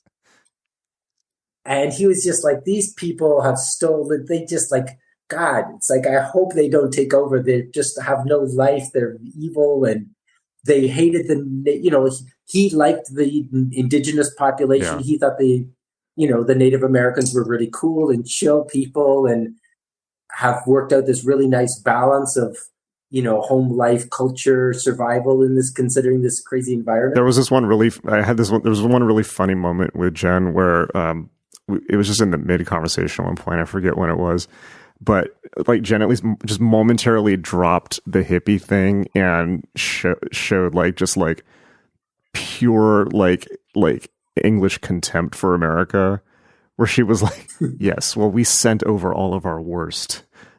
We sent all of our worst people over here. It's just pure English chauvinism or whatever." But it's true. Also, it's it's true.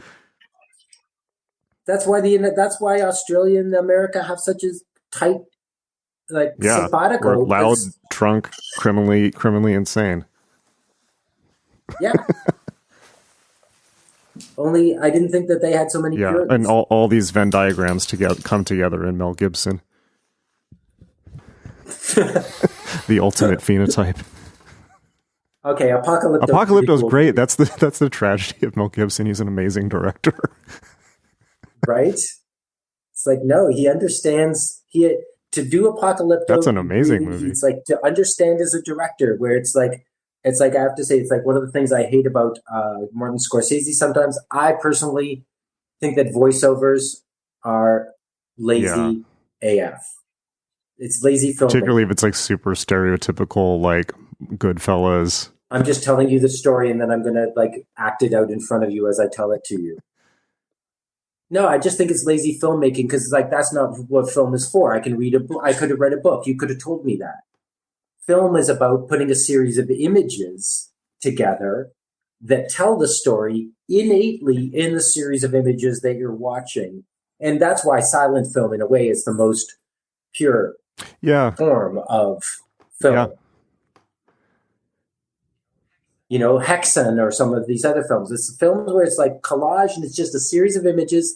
David Lynch is great at that because he does a lot of not long expositions where it's just you're seeing images and you don't know why you're seeing the images.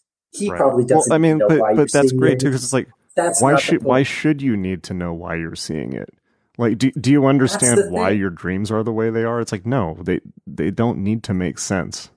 You don't need to interpret them. And even if you want a narrative, even if you want a really good narrative, like Apocalypto is, it's a series of images where it's no, you followed. And then because I'm positioned here and you're moving there, I'm now going to have the camera here and it's going to all seem like a seamless, continuous moment of flow of time, where it's not broken up by lengthy this and that, person. Yeah.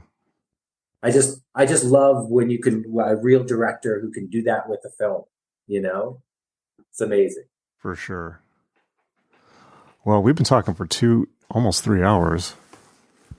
How crazy. I'm starting to feel... I'm sorry, people. You must be bored AF. This is great. We didn't talk about Topi at all yet? No, we didn't. Well, we need to do another podcast then. I'm starting to get lightheaded from lack of eating at all today, but we should do another podcast soon. Okay. It was so good to chat with you. Great to talk to you too. Just to see you again. I wish I was there. I'd give you a huge hug. You know, I would love that. I haven't gotten many hugs in the last 3 years, so I always remember your thing about people needing 9 a day. That's 9 a day. Okay, give them to yourself. Hug the pup. Oh well, yeah. I have the dog now, so there's always that. Yeah, okay, I get dog. You and the pup I get dog kisses. And do a nice long snuggle. All right. Well, a big hug right back to you, and okay. I will. We should definitely talk. We should definitely talk again soon, but we should also do a podcast again soon. Okay. Okay. Bye. Bye.